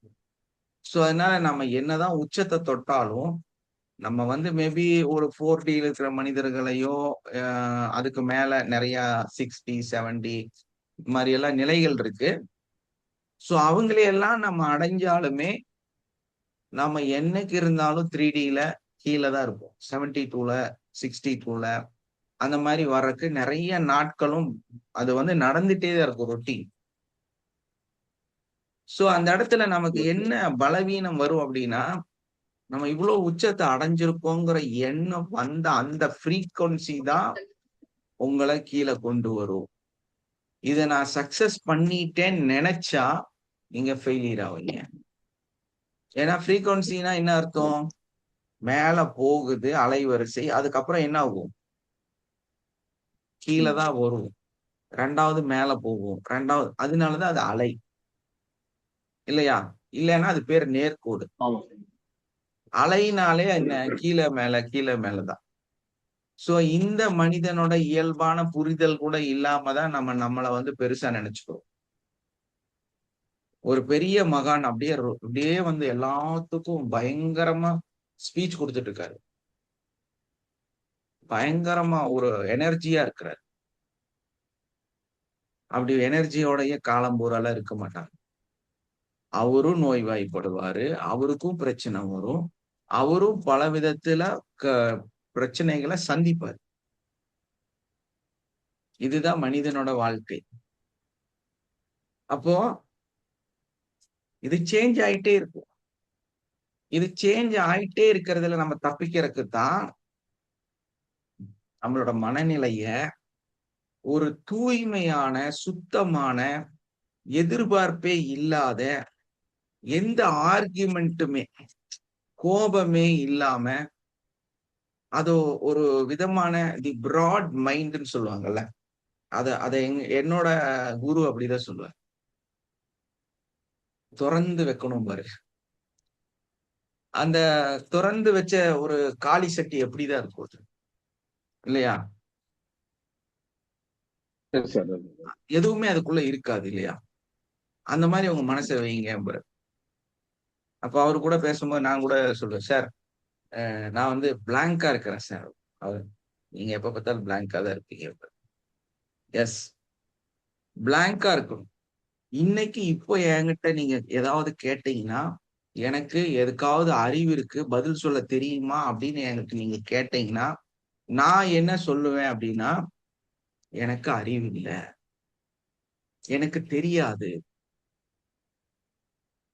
நான் ஒரு அறிவு சூன்யம் அப்படிதான் நான் உங்கள்ட்ட சொல்லுவேன். எனக்கு எல்லாமே தெரியும் நான் சொல்லவே மாட்டேன். ஏன்னா எனக்கு தெரியாதது பலது இருக்குது. கற்றது கையளவு, கல்லாதது உலகளவு, இல்லையா?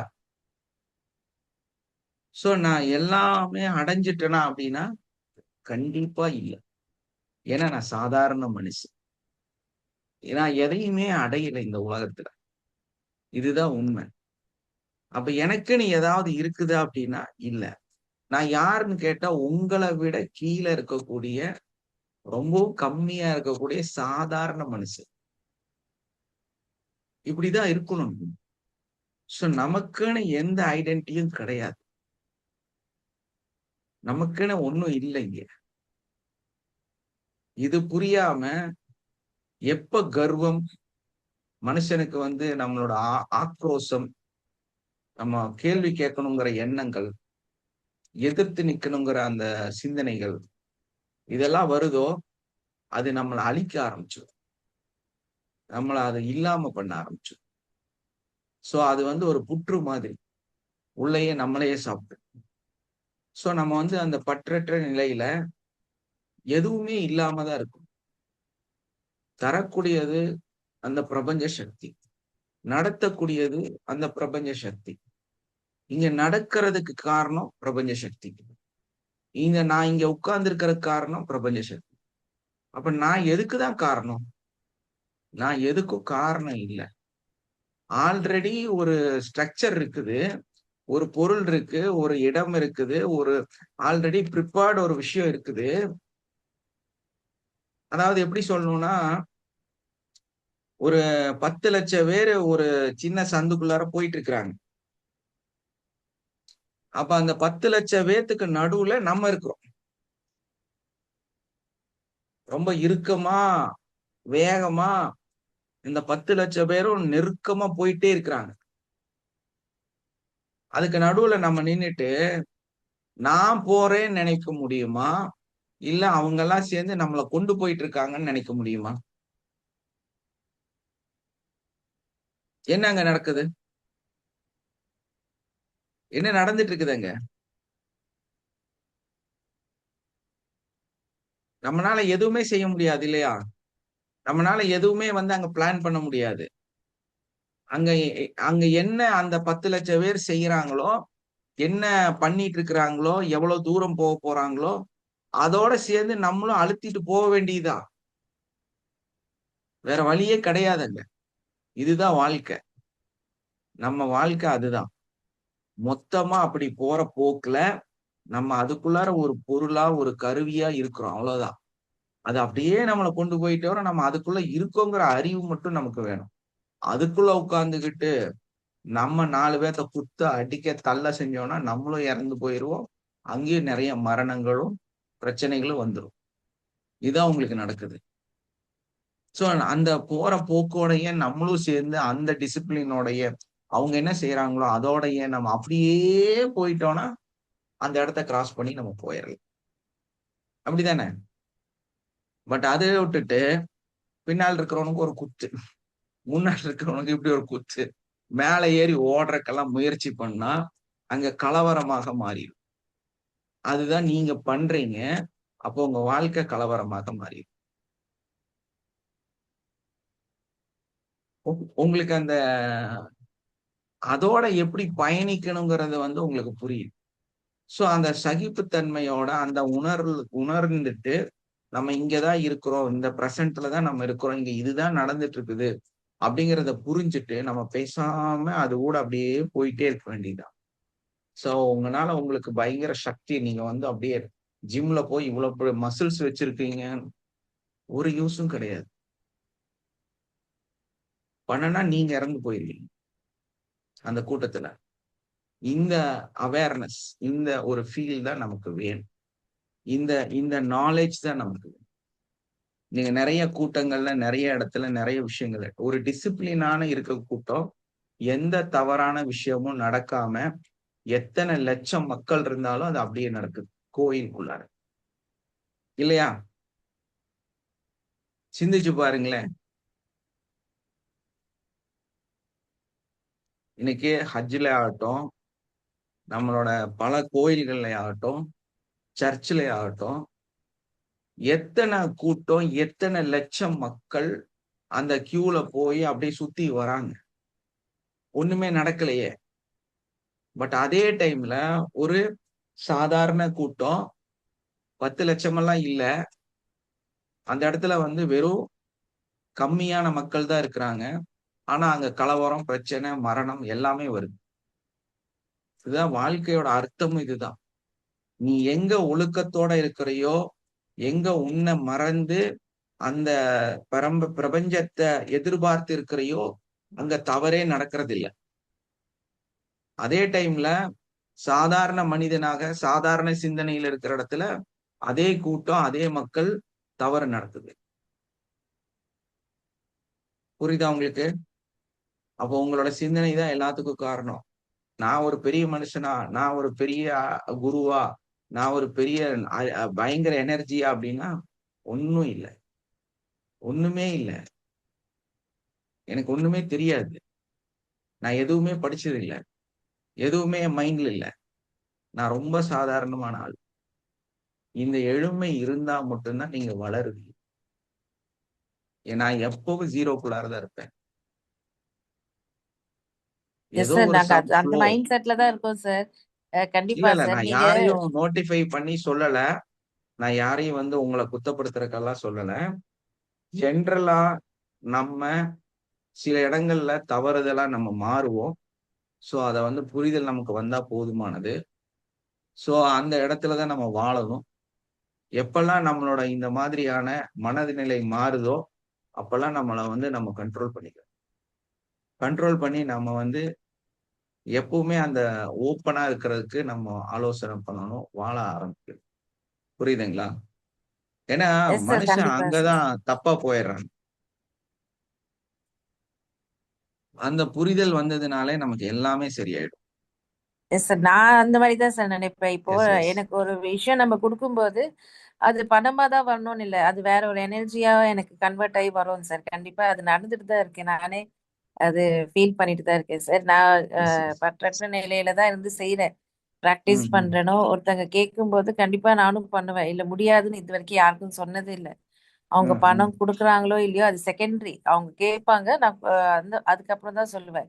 ஸோ அவங்களுக்கு முடியலன்னா ஓகே, எனக்கு அந்த எனர்ஜி வந்து வேற விதத்துல எனக்கு கண்டிப்பா கிடைக்குது. அது இல்ல இருக்கு சார். எல்லாமே நம்மளோட மனசுதான் காரணங்க. ஆமா எல்லாமே சார். வந்து நம்ம மனசுதான் காரணம். எல்லா நிலைகளுக்குமே நம்ம மனசுதான் காரணம். சில சூட்சமம் எல்லாம் நம்ம இந்த கிளாஸ்ல இந்த இல்ல, இடத்துல பேச முடியாது. ஆமா சில ஆமா, கரெக்ட் விஷயங்கள் சார். வந்து உங்களுக்கு ரொம்ப டீட்டெயில் பண்ணி நான் சொல்ல முடியாது. ஆமா. ஏன்னா யாரையும் வந்து எதையும் நம்ம வந்து நோட் பண்ணி அதை வந்து இது படுத்துறப்போ ஆர்குமெண்ட் இப்போ பண்றப்போ எல்லாம் நம்ம எனக்கு ஏன் இந்த இல்ல. டவுட் வந்ததுன்னா, நான் இப்போ ம் ஏடிசி முடிச்சு 90 டேஸ் ப்ராக்டிஸ் முடிச்சுட்டோம் சார். செகண்ட் பேட்ச் எல்லாரும் கொஞ்சம் ஒரு 5-6 பேர் வந்து நல்ல கண்டினியூஸா பண்ணி முடிச்சோம் சார். எல்லாருக்கும் சேஞ்சஸ் காமிச்சிருக்கு.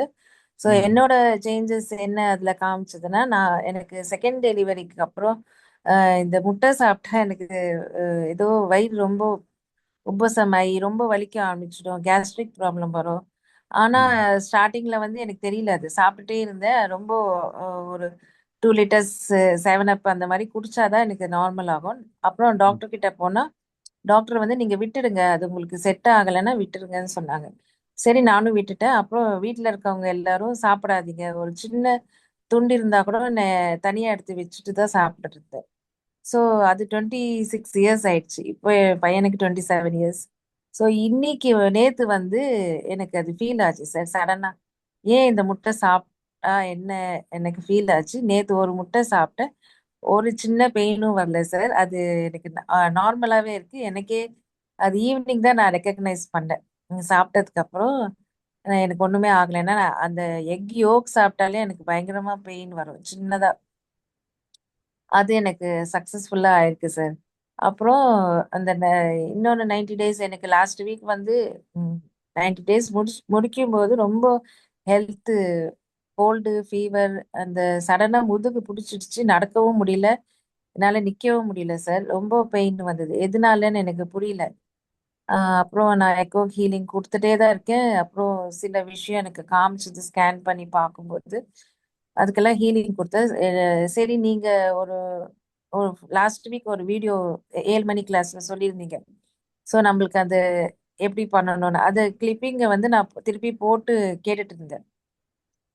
கிளாஸ்ல நார்மலா அட்டன் பண்றதை விட அது கேட்கும்போது எனக்கு 4-5 பேர் பேசினாங்க. அப்ப குமார் சார் வந்து கையில அடிபட்டுச்சு, ஸோ எல்லாரும் ஹீலிங் பண்ற மாதிரி நினைச்சுக்கிட்ட அதெல்லாம் சொன்னார் சார். அந்த இது நீங்களும் நிறைய நான் படிச்சது நீங்க சொன்னீங்க.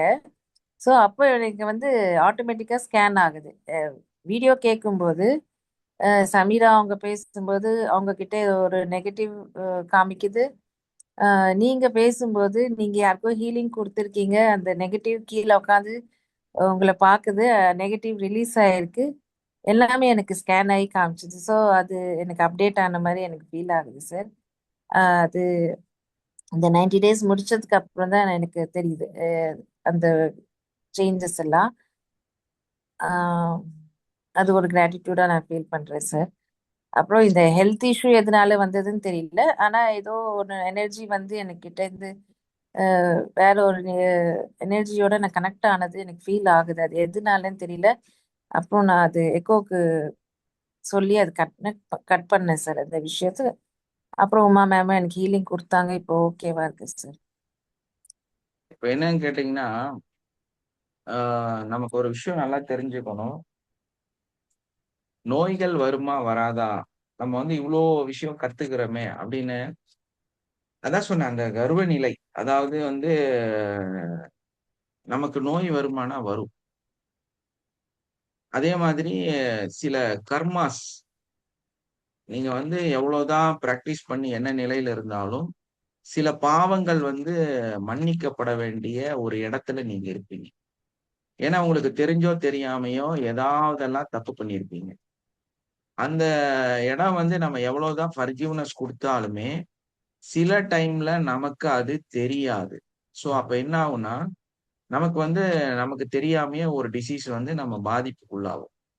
ஸோ அந்த டிசீஸ் ஏன் கொடுக்கப்படுதுன்னா, அந்த கர்மாவை முழுசா இல்லாம பண்றதுக்கு. ஆல்ரெடி உங்களுக்கு கிருஷ்ணனோட கதை சொல்லியிருப்பேன்.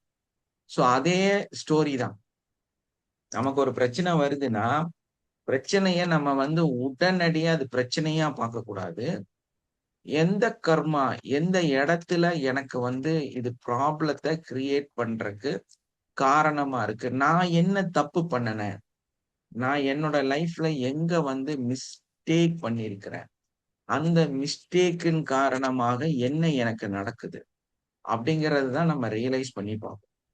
ஸோ அப்படி பார்க்கும்போது எல்லா டிசீஸ்க்கு பின்னாடியும் நம்ம எங்கேயோ ஒரு இடத்துல ஒரு கரெக்ஷன், ஒரு தப்பு பண்ணி வச்சிரும். ஸோ அந்த தப்போட பாவ மன்னிப்பு தான் அங்க நடக்குது. ஸோ அங்க வந்து உங்களை மன்னிக்கப்படுறாங்க. உங்களை தேர்ந்தெடுக்கப்பட்ட மனிதரா நீங்க இருக்கிறதுனால நீங்க வந்து அந்த பாவத்தை இந்த பூமியிலேயே கழிக்கிற வேலையை தான் அந்த டிசீஸ் மூலமாக செய்றீங்க. ஸோ நம்ம அதை வந்து முடிஞ்ச வரைக்கும் நம்ம வந்து அந்த இதை கண்டுபிடிச்சிட்டோம்னா, அந்த பாவ மன்னிப்பு நம்ம கேட்டுட்டோம்னா, அந்த ஃபர்கிவ்னஸ் அந்த இடத்துல அப்ளை பண்ணிட்டோம்னா, நம்மளோட அந்த பிரச்சனை, அந்த டிசீஸ் வந்து உடனடியா கிளியர் ஆயிரும். எப்ப வந்து நம்ம அந்த அந்த இடத்த கண்டுபிடிக்க முடியலையோ, அப்ப நம்ம அந்த நோய்க்கான ஹீலிங் தான் பண்ணிட்டு இருப்போமே தவிர, அந்த கர்மாக்கான ஹீலிங்கை நம்ம பண்ண முடியாம தான் இருக்கும். அது பெண்டிங்ல தான் இருக்கும். ஸோ அதனாலதான் சொல்றது, சில இடங்கள்ல சில வலிகளையும் சில சங்கடங்களையும் அனுபவிங்க. ஒரேடி அதை ஓட்டணும்னு நினைக்காதீங்க. அந்த பிரச்சனையா ஃபீல் பண்ணாதீங்க. வெயிட் பண்ணுங்க, பாருங்க. கொஞ்சம் ஒரு ஒரு உடல்நிலை சரியில்லைங்கிறத அதை வந்து ஃபீல் பண்ணி அனுபவிங்க. ஏன்னா இது வந்து உங்களோட பாவ மன்னிப்புக்கான, நீங்க சரியாகறதுக்கான ஒரு நிகழ்வு. ஸோ அதை பார்த்து நம்ம ஷடால்னு அதை போய் கிரஸ் பண்ணக்கூடாது. நம்ம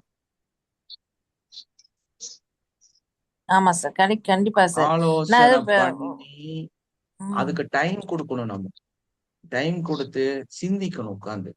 நீங்கெல்லாம் வந்து நம்ம அட்வான்ஸ் கோர்ஸ் முடிச்சிட்டீங்க, அதுக்கும் மேல நிறைய ப்ராக்டிஸ் பண்றீங்க, நிறைய எனர்ஜி ஃபீல் ஆகுறீங்க அப்படின்னா, இப்போ எனக்கே சமீபத்துல இந்த கால் சுண்டு விரல் உடைஞ்சு போயிருச்சு. ஸோ நான் வந்து அதை வந்து உடைஞ்சு போயிருச்சே அப்படின்னு கவலையெல்லாம் படல. எந்த ஒரு கர்மா, என்ன ஒரு ஆன்மா, எந்த இடத்துல வந்து நம்மளோட அந்த ஸ்பிரிச்சுவல் லைஃப்ல நமக்கு தெரியாத அந்த ஒரு 4Dல வாழக்கூடிய மனிதர்கள்ல நானும் அந்த கம்யூனிகேஷன்ல என்ன மிஸ்டேக்கு, அதை வந்து நான் நோயா பார்க்கும் போதே எனக்கு அது நோய். புரியுதுங்களா? இது என்ன கம்யூனிகேட் ஆகுது அப்படிங்கிறத வந்து நம்ம ஆராய்ச்சி பண்ண ஆரம்பிக்கிறோம்.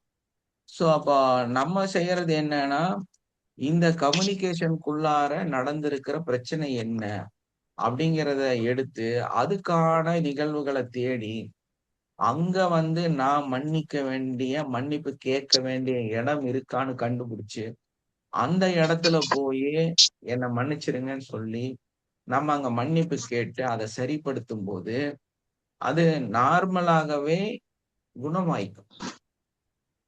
ஏன்னா நீங்க நோய்களை பத்தி சிந்திக்கிறீங்க, அதான் பிரச்சனை. வலிகளை பத்தி ஆலோசனை பண்றீங்க. இது உங்களுடைய கர்மாவை கழிக்கிறதுக்காக வந்ததுங்கிற அந்த எண்ணம் வந்து உங்களுக்கு இல்லாம இருக்கு.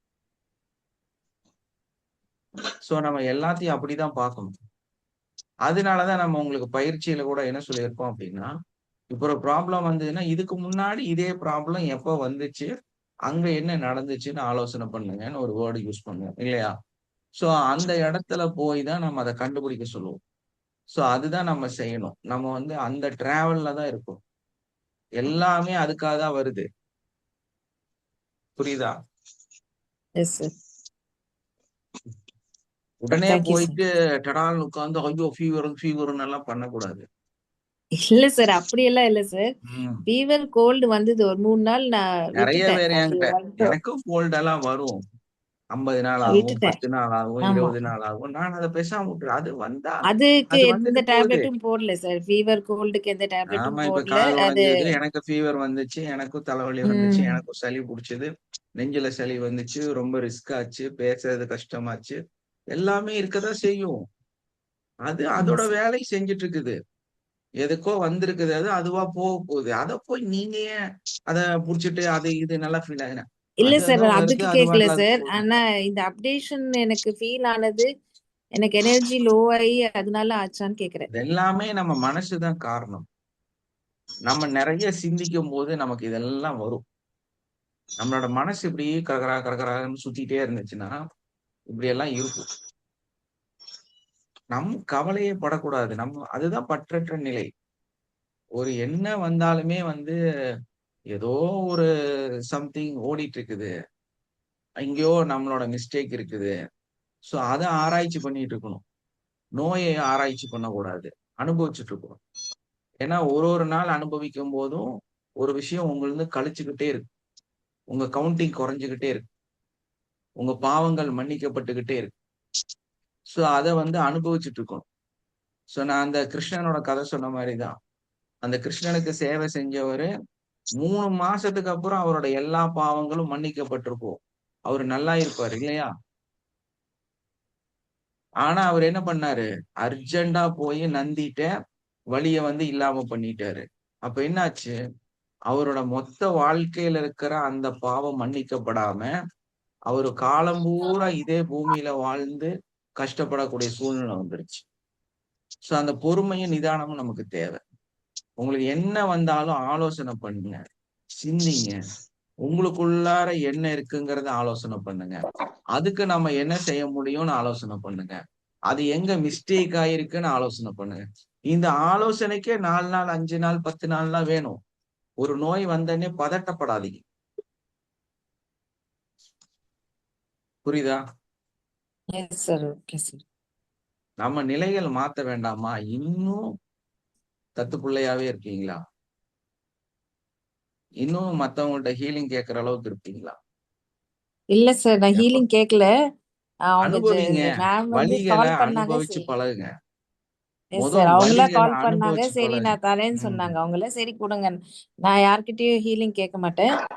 நானே டேப்பிங் இல்ல பண்ணி இல்ல அந்த மிஸ்டேக் அனுபவிங்க. என்னன்னு கிளியர் பண்ணிட்டு வந்து தான் இருக்கேன். நீங்க உங்க நிலைகளை மாத்தணும்னு நினைச்சாலே ஆமா, நம்ம நம்ம எல்லாத்தையுமே மிஸ்டேக் என்னன்னு அது அனுபவிச்சுட்டு நம்மளா அ- பண்ணாதான் அது இன்னும் நல்ல ரிசல்ட் வரும். அனுபவிக்கணும். தைரியமா ஃபேஸ் பண்றதுக்கு அக்செப்டன்ஸ்னா என்ன இருக்கும்? எஸ் சார், ஏற்றுக்கொள்ளுதல் எஸ் சார், நம்மளோட வாழ்க நிலைகளை. வளமுடன் சார். எஸ் எஸ் சார், நான் உங்ககிட்ட ஒரு 4 நாள் 5 நாள் ஆயிடுச்சு சார். நம்ம மகா மேம்கிட்ட அவங்க 5 நாள் ஆச்சு, ஃபீவர் கோல்டுன்றதுனால நானா தான் அவங்களுக்கு கால் பண்ணியிருந்தேன் நேத்து. எப்படி இருக்கீங்க என்னன்னு சும்மா பேசலான்னுட்டு கிளாஸ்ல ஏதோ கிளாஸ பத்தி பேசுறது தான் கால் பண்ணேன் சார் அவங்களுக்கு. வரலன்னுட்டு கால் பண்ணேன். அப்பதான் கேட்டேன் இந்த மாதிரி நானா தான் ஹீல் கொடுத்தேனே தவிர அவங்க எதுவும் கேட்கல. இல்ல இல்ல மேம் அப்படி நான் இல்ல. கொடுத்துட்டு தான் இப்போ இருக்கேன். பட் என்கிட்டயே நானா வந்து தான் எல்லாரும் கொடுத்தேன். டக்குன்னு போன் பண்ணி கேட்பாங்க. யார்கிட்டயே நான் கேட்டிருக்கிறேன். சார் நாங்க கொடுத்திருக்கோம் சார் ஆமா உங்களுக்கு. சார், நாங்களாவே நானும் உங்களுக்கு அதான் கொடுத்திருக்கோம் சார். கொடுத்துருக்கேன் சார். நீங்க அப்ப நீங்க போலியா நீங்க கொடுத்திருக்கிறீங்க. கேட்டது இல்ல, பட் என்னைக்காவது நாங்களா நாம கொடுத்திருக்கோம் சார். எஸ் நீங்க உணர்ந்தனால அது செஞ்சீங்க. பட் நம்ம ஆமா சார், அதுக்காக சார் வந்து கேட்கவோ ஏதோ செய்யறோமோ. கரெக்ட். ட்ரூ அந்த சார். மாதிரிதான் அவங்களா கேட்டாங்க. சரி கொடுக்குறேன் மேம், கொடுக்குறேன் மேம் சொன்னாங்க. சரி அவங்களா கேட்கும்போது நானா தான் பண்றேன். ஸோ என்ன மிஸ்டேக் இருக்கு, நம்மளா அது டேப்பிங் அவங்க கிளியர் நானே பண்ணிக்கிறேன்னு ஹீலிங்காக. தான் சொன்னாங்க சார். ஆனா அந்த வேர்ட் சொன்னாங்க. ஓகே ஓகே மேம், நீங்க உங்களுக்கு கொடுங்க, என்னால முடிஞ்சதை நான் கொடுக்குறேன் அப்படின்னு சொல்லி கொடுத்தேன் சார். எஸ் கண்டிப்பா. அப்புறம் சார், இப்போ நீங்க சொன்னீங்க இல்லைங்களா, நம்மளுக்கு அந்த நோய் வருது, நம்ம வந்து நோயோ இல்ல ஏதோ ஒரு ப்ராப்ளம் வருது, நம்ம வந்து அக்செப்ட் பண்ணி அதை வெயிட் பண்ணி அந்த கர்மா எதனாலன்றத நம்ம அதை வந்து அக்செப்ட் பண்ணணும்னு சொல்லி இப்போ அது மாதிரி தான் சார் பண்ணிட்டு இருக்கிறேன். எந்த ப்ராப்ளம் வந்தாலும் நானா அனலைஸ் பண்ணி யோசிச்சு அது எதனால நிதானம். வந்தது இப்படிதான் சார் பண்ணிட்டு இருக்கிறேன். ம். இப்போ இப்போ ரொம்ப நாள் ஆனதுனாலதான் அன்னைக்கு கூட உங்களுக்கு கால் பண்ணி சரி சார்ட்ட எதுக்கும் நீங்க என்ன இருந்தாலும் உங்களை என்னோட குருன்றதுனால சார்ட்ட திரும்பவும் நம்ம ஒரு கண்டிப்பா கேட்கலாம், நமக்கு பண்றது இருந்தா கூட சார்ட்ட ஒரு சஜஷன் கேட்கலாம் தான் சார் உங்ககிட்ட கால் பண்ணி கண்டிப்பா கேட்டேன். கண்டிப்பா அது வேணும். இப்போ அந்த நிதானம் நிதானம் நிறையவே இருக்குங்க சார். எதுவானாலும் அது நம்மளோட கர்மா. அது எப்போ கழியுதோ கழியட்டும்னு ஒரு நோய் வந்தாலும் சரி, ஒரு வலி வந்தாலும் இல்ல ஒரு ப்ராப்ளம் வந்தாலும் அதுக்காக நான் வெயிட் பண்ணிட்டு ஹீல் பண்ணிட்டு இருக்கேன் சார். நம்மளுடைய அந்த ஏடிசி இப்போ முடிச்சதுக்கு அப்புறம் அந்த 90 டேஸ் மேம் சொன்னாங்க. அந்த 90 டேஸ் ஃபுல்லா நான் பண்ணல. சில டைம்ல டைமிங் எனக்கு இருக்காது, இல்லைனாலும் நான் நைட் அன்டைமா இருந்தாலும் அதை பண்ணிட்டு படுத்திருக்கேன் சார். ஆனா அதுக்கப்புறம் இப்போ கொஞ்சம் இன்னுமே நிறைய தெளிவு வந்திருக்கு. வெயிட் பண்றேன் சார் எல்லாத்துக்கும். அந்த கண்டிப்பா ஏற்றுக்கொள்ளுதல் இருக்கு சார். ஆமா சார், எனக்கு அது அந்த பொறுமை ரொம்பவே வந்திருக்கு சார். நல்லாவே பொறுமை அந்த வேணும். பொறுமை வந்திருக்கு. ஞாபக சக்தியும் கொஞ்சம் எனக்கு அதிகமா இருக்கு சார். ஆக்சுவலி நீங்க சொன்னீங்க மறந்துடுவீங்க நிறைய விஷயம்னு. எனக்கு ஆனா நல்ல ஞாபகம் வருது சார். அது எப்படின்னு புரியல. இது பொறுமை நிறைய இருக்கு சார். ஒரு விஷயம் நடக்கலைன்னா அது நம்மளுக்கு நடக்கும், ஏதோ ஒரு காரணத்துக்காக லேட் ஆயிட்டு இருக்கு, அது வேற விதத்துல நம்மளுக்கு நடக்கும்னு அந்த தாட் வந்திருக்கு சார். இப்போ அந்த ஹீல் பண்றதுங்க சார் முன்னைய விட இப்போ எனக்கு அந்த அதிகமா வந்து ஸ்கேன் பண்ணும்போதோ இல்ல ஹீலிங் கொடுக்கும்போதோ எனக்கு அவங்களோட ப்ராப்ளம் என்னன்றது ரொம்ப கிளியர் கரெக்டா அந்த அளவுக்கு காட்டாது. இப்போ நல்லாவே பண்ணிட்டு இருக்கேன் சார். அவங்களுக்கு என்ன ப்ராப்ளம், எதனால இது வந்தது அப்படிங்கிறது எனக்கு கொஞ்சம் நல்லா இன்னும் கிளியரா அந்த அதுதான் சொல்றேன். விசுவலைசேஷன் வருது. நம்மளோட பிரெயினும் நம்மளோட சிந்தனைகளும் எப்ப சரியாக ஆரம்பிக்குதோ, எப்ப வந்து நம்ம எளிமையை நோக்கி பயணிக்கிறோமோ, அப்ப நம்மளால நிறைய விஷயம் செய்ய முடியும். பட் அங்க வந்து ஒரு நூல் கூட நமக்கு கர்வமே வரக்கூடாது. அது ரொம்ப முக்கியம். நம்ம வளர வளர வளர நம்ம எளிமை ஆயிட்டே இருக்கும். நம்ம எவ்வளவு உச்சத்துக்கு வளர்றோமோ அந்த அளவுக்கு எளிமையாக நம்ம மாறிக்கிட்டே இருக்கோம். அதுதான் முக்கியம். அத பேலன்ஸ் பண்றதுதான் நம்ம எல்லாத்தையும் பேலன்ஸ் பண்றது. நம்மளோட மனிதனோட வாழ்க்கைக்கும் அந்த மகான்களோட வாழ்க்கைக்கும் அதுதான் வித்தியாசம். அவங்க எனர்ஜியில உச்சத்தை தொட தொட தொட அவங்க ரொம்ப ஒரு குழந்தை மாதிரி மாறிட்டே இருப்பாங்க. ஏன் அவங்க குழந்தை மாதிரி மாறிட்டே இருக்கிறாங்க அப்படின்னா, அவங்க வந்து அந்த எளிமைய வந்து முழுமையா அடையக்கூடியவர்களாக இருக்கிறாங்க. சோ அந்த எளிமை தான் அவங்கள குழந்தையா மாத்துது.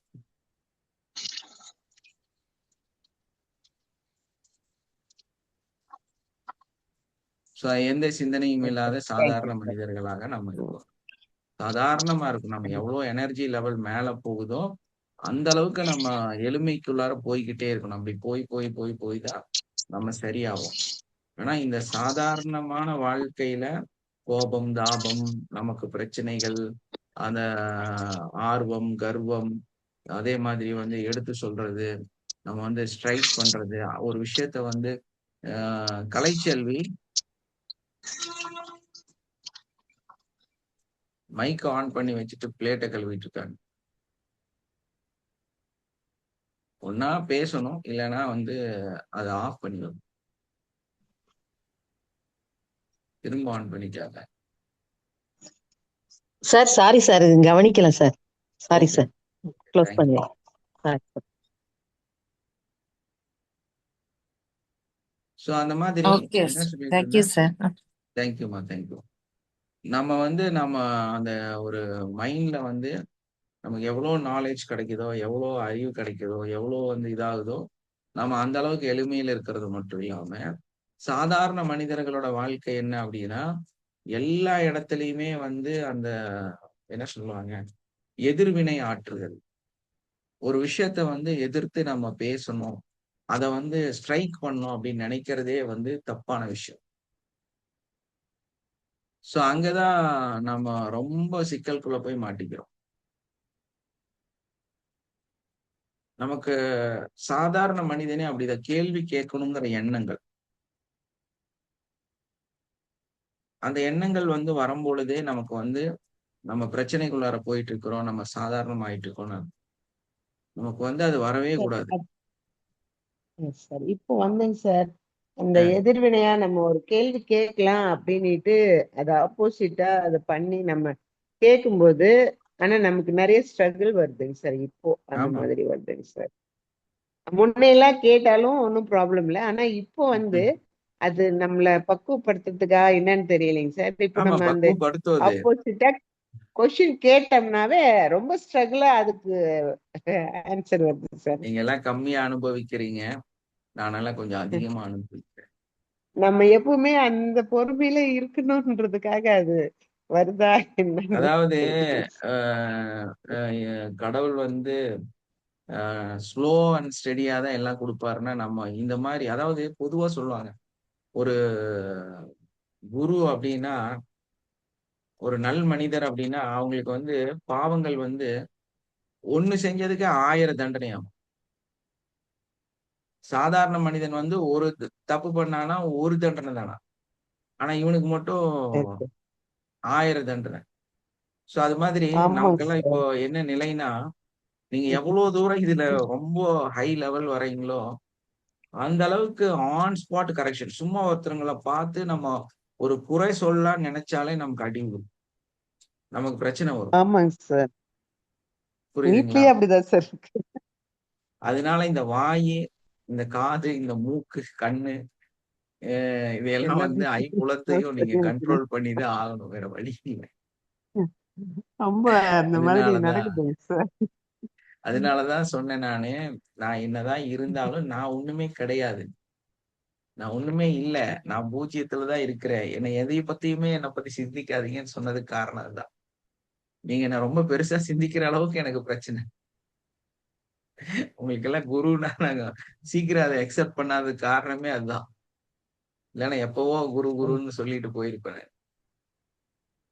ஓகேங்க சார். ஸோ அந்த ஒரு இடத்த நம்ம வரும்போதே நமக்கு நிறைய ஸ்ட்ரகிள் இருக்கு, நிறைய நம்ம விஷயங்கள் வந்து செய்ய வேண்டிய இடத்துக்கு மாற்றப்படும்.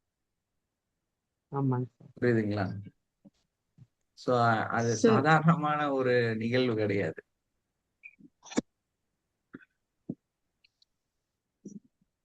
நிறைய சார் விஷயங்கள். எனக்கு எஸ்மா.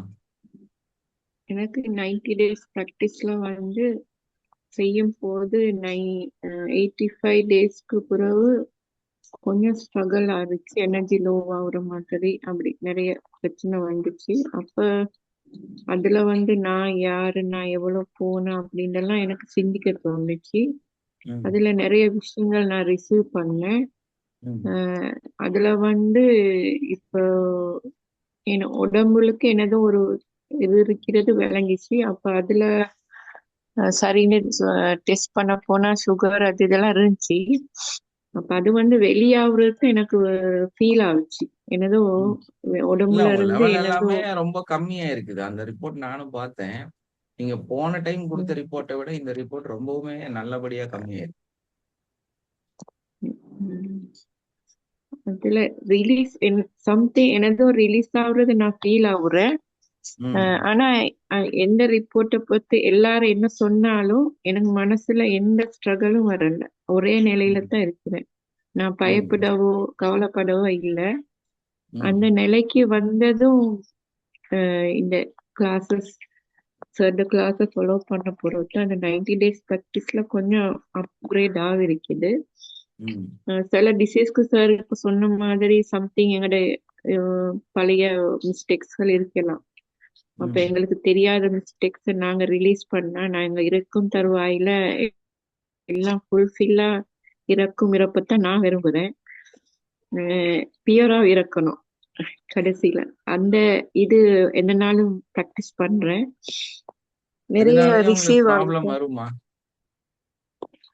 அதனாலயே உங்களுக்கு சில ப்ராப்ளம்ஸ் வரும்.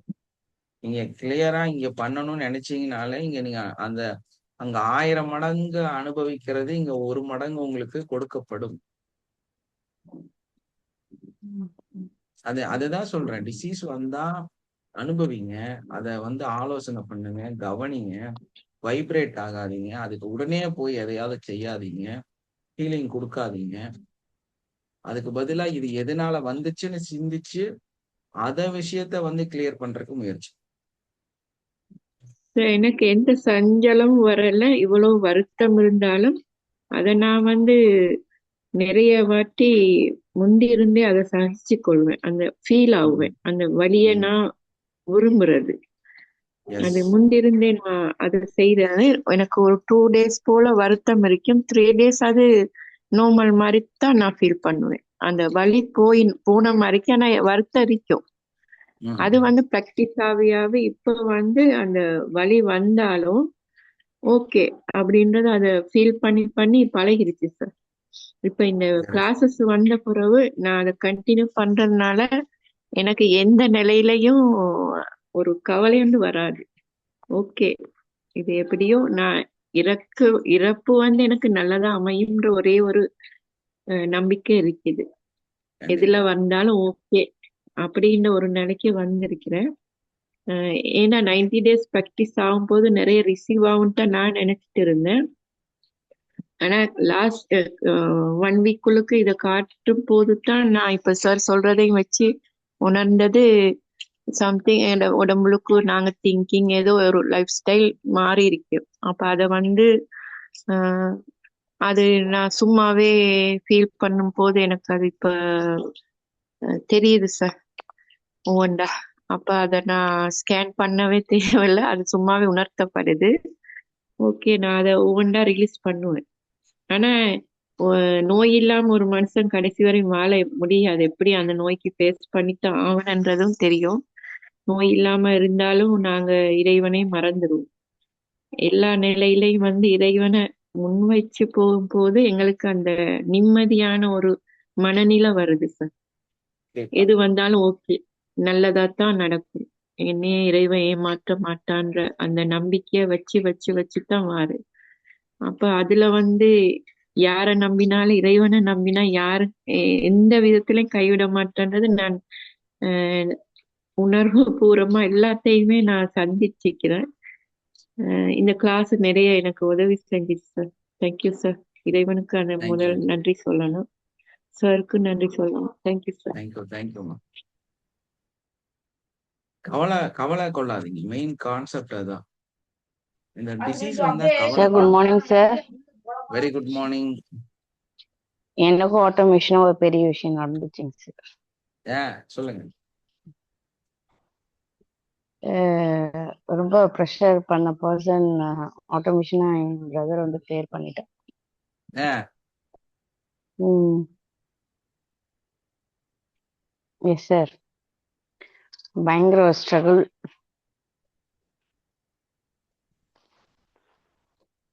அவனே அமௌண்ட் கொடுத்து அதை கிளியர் பண்ணி விட்டுட்டாங்க சார் என் தம்பி. கிளியர் ஆயிடுச்சு அப்போ. Yes sir. Super. Thank you. Thank you. நீங்களும் நம்மளோட ஏடிசி கம்ப்ளீட் பண்ணி அந்த 90 days ப்ரோக்ராம்ல இருக்கிறீங்க இல்லையா? Yes sir. அவ்வளவுதான், எல்லாம் நடந்து போகும், எல்லாம் சரியாயிடும். பயங்கரமா தேம்பி தேம்பி அழுது கிளியரா அப்படியே நைட்டு 10 மணிக்கு மெசேஜ் பண்ணேன், இந்த மாதிரி பண்ணிட்டேன் அப்படின்னு. அப்பா சந்தோஷம். பயங்கர க்ரஷ்ல இருந்தேங்க சார். அப்படியே இந்த இறக்கும் தருவாயின்ற அந்த மாதிரி இருந்தேன். ரொம்ப டார்ச்சர் கொடுத்துட்டே இருந்தான் அந்த பர்சன். அப்புறம் அவ்வளவுதான், கிளியர் அதுவும் பண்ணிட்டாங்க. கடந்து போகும். நம்ம அந்த பிராக்டிஸ் என்னன்னா, இவ்வளவு நாள் இது நம்மளோட நாலேஜ்ல வராமையே போயிடுச்சு. இவ்வளவுதான் நம்மளோட ப்ராப்ளத்துக்கு சொல்யூஷன் அப்படிங்கிறது நமக்கு தெரியாமையே போயிடுச்சு. இந்த மாதிரி ஒரு அழகான ஒரு சிஸ்டமேட்டிக் நமக்கு இருக்குது. இதை வந்து நம்ம பயன்படுத்தி நம்ம லைஃப் வந்து மாத்திக்க முடியும் அப்படிங்கறது வந்து இவ்வளவு காலமா தெரியாம போயிடுச்சு. ஸோ இப்ப அது தெரிய வந்தனால நம்ம ஈஸியா நம்ம வந்து அதை வந்து கிளியர் பண்ண முடியுது. அத மேனுவலா கொண்டு வந்து என்னோட ஃப்ரெண்டு தான் சார் ப்ராஜெக்டுக்காக கேட்க போனேன். அப்போ வந்து நல்லா பேச ஆரம்பிச்சோம். ஸ்கூல்ல எல்லாம் பேச மாட்டோம் இந்த அளவுக்குலாம். ஃபேமிலியா அம்மா எல்லாருமே பேசுவாங்க. அப்புறமா அவன் தான் எப்படி பண்ணணும்னு சொல்லிட்டு அவனே இது பண்ணி அவன் என் தம்பி கிளியர் பண்ணிட்டேன் சார். அப்படியே ஒரு மிராக்கலிங்கா இருந்துச்சு. அப்புறம் எனக்கு அந்த ஸ்ட்ரகிள் அந்த இதெல்லாம் இல்லை, அப்படியே ஏதோ ஒரு அடிச்சு போட்ட மாதிரி இருந்தது மறுநாள். வரும் அடுத்தடுத்தெல்லாம் நடக்க ஆரம்பிக்கணும். நினைக்கிறத விட பயங்கரமா நடக்கும். கண்டிப்பா நீங்க நமக்கு ஒரு தேங்க்யூ ஏக்கரா சார். இதுதான் போறீங்க, சரியா? இன்னொரு ப்ராப்ளம் இருக்குது எனக்கு. இன்னொருத்தருக்கு ஹீலிங் கொடுக்குறேன்னு சொன்னா எனக்கு பணம் வாங்க தோணுதே இல்லை சார். அது ஏன்னு விளங்குது இல்லை. நான் ஆரம்பத்துல அப்படித்தான் இந்த கிளாஸ்க்கு என்டர் ஆகினேன். எனக்கு எந்தவித எதிர்பார்ப்பும் இல்லை யார்ட பணத்திலே. எனக்கு இருந்தோ இல்லையோ எனக்கு இருக்கிறது ஓகே. அது வாங்க தோணுது இல்லை. அது ஏன் சார்? வாங்க தோணுது இல்லைங்கிறது வேறம்மா. வாங்கினீங்கன்னா அதை எங்கேயாவது செலவு பண்ணிடு. வாங்கி யாருக்காவது கொடுத்துருங்க, ஏதாவது பண்ணுங்க. ஏன்னா உங்களை பொறுத்த வரையில அது வாங்க வேண்டாம்னு தோணுது. பட் நீங்க வந்து சின்ன சின்ன பாதிப்புக்குள்ள ஆகுறீங்க. ஸோ அதை உங்களை ப்ரொடெக்ட் பண்றதுக்கு நீங்க அதை பண்ணிதான் ஆகும்.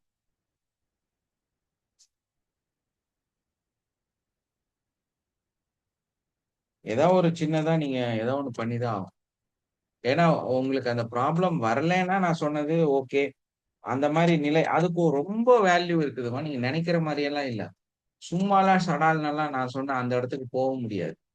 அதுக்கு நிறைய விஷயங்கள் செய்யணும். அந்த அளவுக்கெல்லாம் நீங்க கிடையாது. ஸோ அது அது வந்து நீங்க செஞ்சுதான் ஆகும், வேற வழி இல்லை. வாங்கி நீங்க பிரியாணி வச்சு சாப்பிடாதீங்க. நீங்க யாருக்காவது குழந்தைகளுக்கு ஏதாவது செலவு பண்ணுங்க. வெளியே இருக்கிற ஏழைகளுக்கு கொடுங்க. உங்களால என்ன அந்த காசை வாங்கி செலவு பண்ண முடியுமோ செலவு பண்ணுங்க. சாப்பாடு போடுங்க, கொண்டு போய் அங்க கொடுத்துட்டு வாங்க. இல்ல நிறைய அந்த க்ராசரி எல்லாம் வாங்கி வரவங்க போறவங்க எல்லாம் கொடுங்க. ஏதோ நன்மையான செயல்கள் நிறைய செய்யலாமே. நீங்க ஏதாவது செய்யணும்னு நினைச்சிருக்கிற விஷயமெல்லாம் செய்யலாமே. ஒரு ஏழைக்கு கல்யாணம் நடக்குது, போய் ஒரு 100 பேத்துக்கு சாப்பாடு வாங்கி கொடுங்க. அங்க அந்த கல்யாண சாப்பாட்டுல நீங்களும் அந்த காசை யூஸ் பண்ணுங்க. எவ்வளவோ வேலை இருக்குது இங்க. உங்களுக்கு என்ன வேலை இல்லாம இருக்கீங்க? குழந்தை புக்ஸ் எல்லாம் வேணும், படிக்கிறதுக்கு புக் எல்லாம் வாங்கி கொடுங்க, பேக் வாங்கி கொடுங்க, ஃபீஸ் கட்டுங்க. காலேஜ் படிக்கிறதுக்கு பசங்க ஃபீஸ் கட்ட முடியாம நான் ஃப்ரீயா டியூஷன்ஸ் எடுப்பேன் சார் பசங்களுக்கு, ஃபீஸ் வாங்காம. இல்ல அது மொத்த செயலு. நம்ம வந்து ஹீலிங் பண்ற அமௌண்ட் இருந்து செலவுகள் ஆமா செய்யணும். சார். அது வந்து நன்மையான செலவுகள் வந்து நம்ம நிறைய செலவு பண்ணணும். ஸோ அது ரொம்ப ரொம்ப முக்கியம். ஸோ அந்த மாதிரி இல்ல இவங்க வாங்கவே வேண்டான்னு எனக்கு தோணுது அப்படின்னா, உங்களுக்கு நிறைய ஆல்ரெடி கமிட்டட் எல்லாம் இருக்குது. நீங்க தான் அதை வந்து அவாய்ட் பண்ணிக்கிட்டு அதை செய்யாம இருக்கிறீங்க. உங்களுக்கு அது வேண்டான்னா பரவாயில்ல, அதை வாங்கி இந்த மாதிரி பண்ணுங்க. அதனால என்ன தப்பு? அப்போ உங்களுக்கு ஒரு தேவை வந்துருச்சுல்லாங்க. ஷியாமா உங்களைத்தான் சொல்றேன். ஒரு 5 கிலோ அரிசி வாங்கிக்கிங்க. ஒரு 50 பேக்கெட் வாங்குங்க. 5 கிலோ 5 கிலோவா. எங்கெல்லாம் ஏழைகள் இருக்காமோ அங்கெல்லாம் கொண்டு போய் அந்த அரிசியை கொடுங்க. உங்களுக்கு பணம் இப்ப தேவை இருக்குல்ல, லட்சக்கணக்குல தேவை இருக்கு. சார் அதை இடைக்கிட செய்வேன் சார். சும்மா செய்யறது இல்ல. ஏன் இதை வாங்கி அதை இன்னும் அதிகமா செய்யக்கூடாது? Okay sir. புண்ணியம் தேடி காசிக்கெல்லாம் போகாதீங்க, சரியா?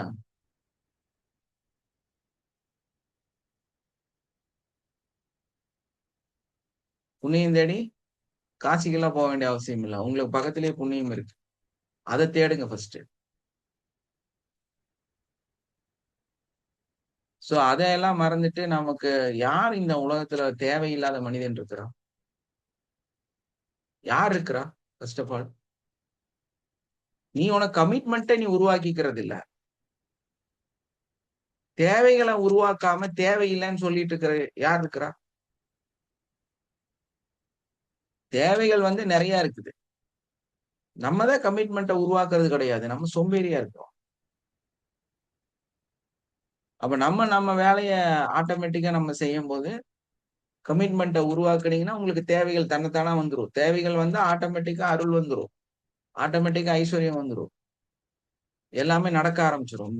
கமிட் ஆகுங்க, அதுக்கப்புறமா உங்க வேலைகளை நடக்க ஆரம்பிச்சிடும். நான் எதையுமே செய்ய மாட்டேன், நான் கொடுக்க மாட்டேன், எனக்கு தேவையே இல்லைன்னு சொன்னா அது வந்து முரணான விஷயம்.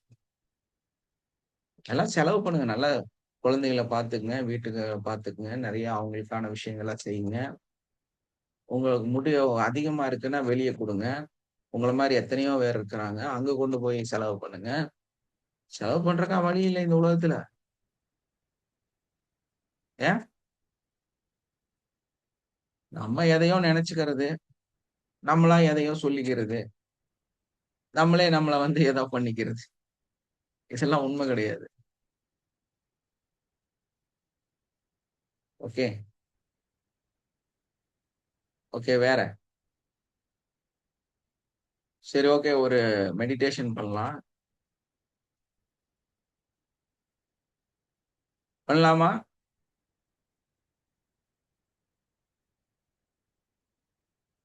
சார் பண்ணலாங்க சார். எஸ் சார், பண்ணலாம் சார். அது இல்ல, நம்ம பண்றது இல்ல.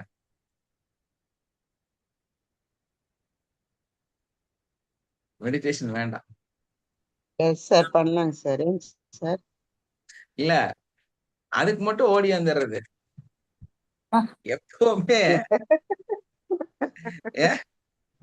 எப்பவுமே அதெல்லாம் மட்டும் வந்து டக்குனு உடனே பண்ணலாம்ங்கிறது. அது வரைக்கும் சைலண்டா உட்காந்துட்டு இருக்கிறது. மைக் ஆன் பண்ணாதான் கேக்கு. பஸ்ல வந்துட்டு இருக்கிறீங்க, எதுக்கு டிஸ்டர்ப் பண்ணணும்னு விட்டுங்க. குமார் சார் வந்து நீங்க மெடிடேஷன்னா ஃபர்ஸ்ட் ஆளா வந்து நிப்பார் சார் அவரு. அதனாலதான் நான் இல்லை சார்.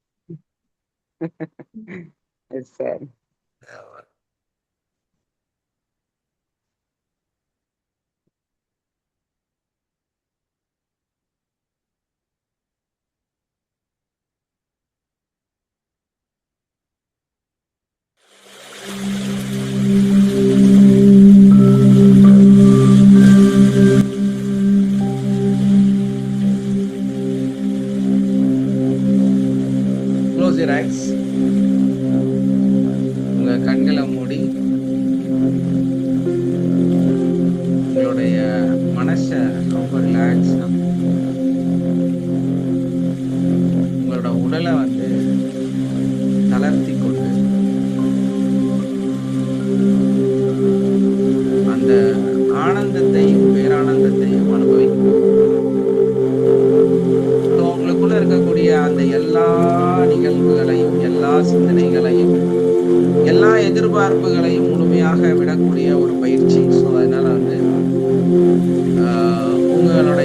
உடலையும் மனதையும் தளர்த்தி வைத்துக் கொள்ளுங்கள்.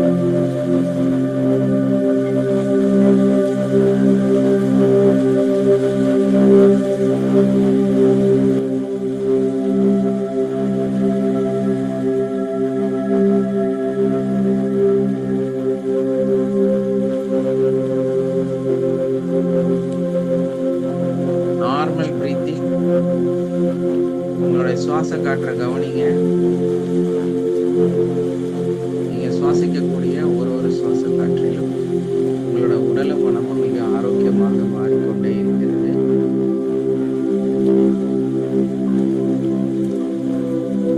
அமைதியா, ரிலாக்ஸா, எந்த சிந்தனையுமே இல்லாமல், எதை பத்தி சிந்திக்க கூடாது. முதல் கான்செப்ட் அதுதான். எந்த ஒரு இதை பத்தி சிந்திக்க கூடாது. பணம், வசதி, சூழ்நிலை, உங்களோட இன்றைய நிலை, நாளைய ஒர்க்கு, இன்னையோட ஒர்க்கு, எதை பத்தி சிந்திக்க கூடாது. பற்றற்ற நிலையில உங்களோட மனசை திறந்த வழியில ஓப்பனா வச்சுக்கணும். இப்போ வந்து நம்ம ஒரு டீப் பிரீத் பண்ணுவோம். பிரீத் அவுட் நான் சொல்ல மாட்டேன். யாருக்கெல்லாம் வந்து மூச்சு தாங்க முடியல அவங்களாம் விட்டுருங்க. இப்போ விட்டுட்டா பிரச்சனை இல்லை. அப்படியே அந்த டீப் பிரீத்லேயே அப்படியே ஒரு நிதானமான சுவாசத்தை வந்து நம்ம கவனமாக கவனிக்கணும். சரியா? பிரீத் அவுட் கிடையாது, ஒன்லி பிரீத் அவுட், பிரீத் இன் மட்டும்தான். இப்போ எப்போ நீங்கள் மூச்சு காற்றை வெளியே விட முடியுமோ அந்த இடத்துல விட்டுடலாம். அதுக்கப்புறம் அந்த மூச்சு காற்று நீங்கள் பிடிச்சிருக்கிறதா நினைச்சா போதும். Okay, take deep breath. Breathe in. Hold your breath. உங்களுடைய உடலும் மனமும் மிக ஆரோக்கியமாக மாறிக்கொண்டே இருக்கிறது. உங்களுடைய சிந்தனைகள் எதுவுமே இல்லாமல் நீங்கள் மாறிக்கொண்டே இருக்கிறீர்கள். உங்களுடைய எண்ணங்கள் எதுவுமே இல்லாமல், எந்த உலகத்தில் இருக்கக்கூடிய எந்த சிந்தனையும் இல்லாமல், நீங்கள் முழுமையாக எதுவும் இல்லாத ஒரு நிலையில, எந்த சிந்தனையும் இல்லாமல் நீங்கள் இருந்து கொண்டே இருக்கிறீர்கள். Feel the blank, empty space. உங்களுடைய உடலையும் மனசையும் நல்லா தளர்த்தி அந்த மூச்சை நிறுத்தி, இங்க ஒண்ணுமே இல்லை, உங்களுக்குள்ளாரையும் ஒண்ணும் இல்லை, உங்களோட மனசுல ஒண்ணும் இல்லை, உங்களோட சிந்தனையில ஒண்ணும் இல்லை, உங்களோட எண்ணங்கள்ல ஒண்ணும் இல்லை, உங்களோட பிரெயின்ல ஒண்ணும் இல்லை. You are total open. Brought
your breath.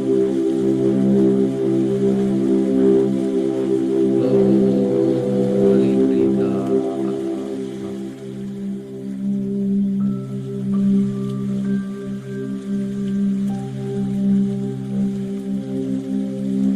அந்த பொன் சிரிப்போடு, அந்த சந்தோஷத்தோடு உங்களுடைய கண்களை திறந்து கொள்ளுங்கள்.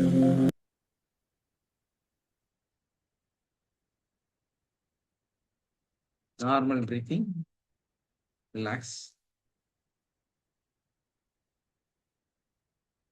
How you feel? எப்படி இருக்கீங்க? மைண்ட் ரெஃப்ரெஷ்ஷா இருக்கு சார். எஸ்.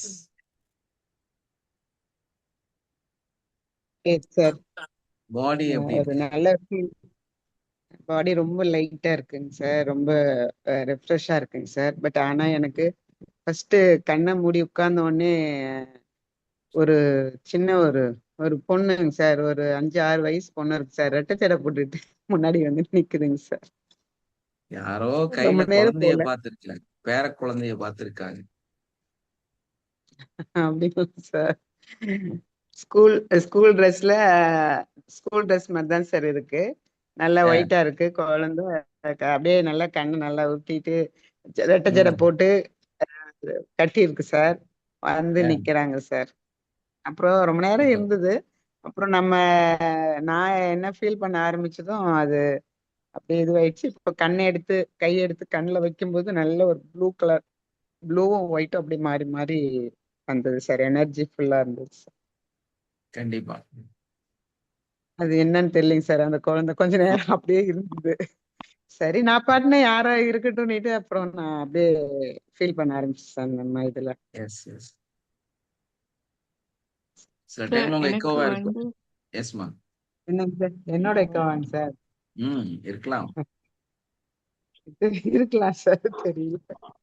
ஏன்னா அது பியூரிஃபை ஆக ஆக நல்ல தேஜஸும் கலரும் வந்துட்டே இருக்கும் இல்லையா? ஆமாங்க சார், கொஞ்சம் நல்ல கலரா தான் சார், பிரைட்டா ஃபேஸ் வந்து நல்லா பிரைட்டா இருந்தது. இருந்தது அப்படிதான் இருந்தது சார். அதாவது ஒரு 5th ஸ்டாண்டர்ட் அந்த ரேஞ்சில தான் சார் அந்த குழந்தை பொண்ணு இருந்தது. அது நானா கூட இருக்கலாம். கண்ணை மூடின உடனே வந்துருச்சுங்க சார். எஸ். வேற சார் சார் எனக்கு கண்ணை மூடினதும் எனது உடல் உள்ள உறுப்புகள் எல்லாம் அப்படியே வந்துச்சு. ஏன்னா இறைவன் தந்த அற்புதம் வந்து எங்களோட உடல்ல உள்ள உறுப்புன்னு உணர்ச்சிச்சு. அப்படி ஃபுல்லா ஸ்கேன் பண்ணி அப்படி இருக்கிறோம். ஒவ்வொரு கேலக்சியா, ஒவ்வொரு கலரா ஒவ்வொரு கேலக்சியா தள்ளி தள்ளி போகுது. ஸ்டெப் பை ஸ்டெப்பா ஒவ்வொரு கேலக்சியில கலர்ஸ் அப்படி ஒவ்வொரு கலர்ஸை தள்ளி தள்ளி அப்படியே வந்து அப்படியே பாடி வந்து லைட் ஆச்சு. பாரமெல்லாம் குறைஞ்ச மாதிரி ஃபீல் ஆச்சு. இப்ப ரிலாக்ஸா இருக்குது sir. Thank you sir. Thank you thank you. Sir எனக்கு வந்து எனர்ஜி ஹை போய் வானத்துல ஒரே இடி மின்னலா காமிச்சது சார். அது என்ன தெரியல. அங்க டிராவல் ஆகி கடைசியில ஒரு பையன் காமிச்சது சார். அதே மாதிரி ஷார்ட்ஸ் போட்டுட்டு ஏதோ ஷோல்டர்ல தூக்கிட்டு போற மாதிரி அந்த பையன் ஆப்போசிட் டைரக்ஷன்ல காமிச்சது சார். என்ன புரியல சார்.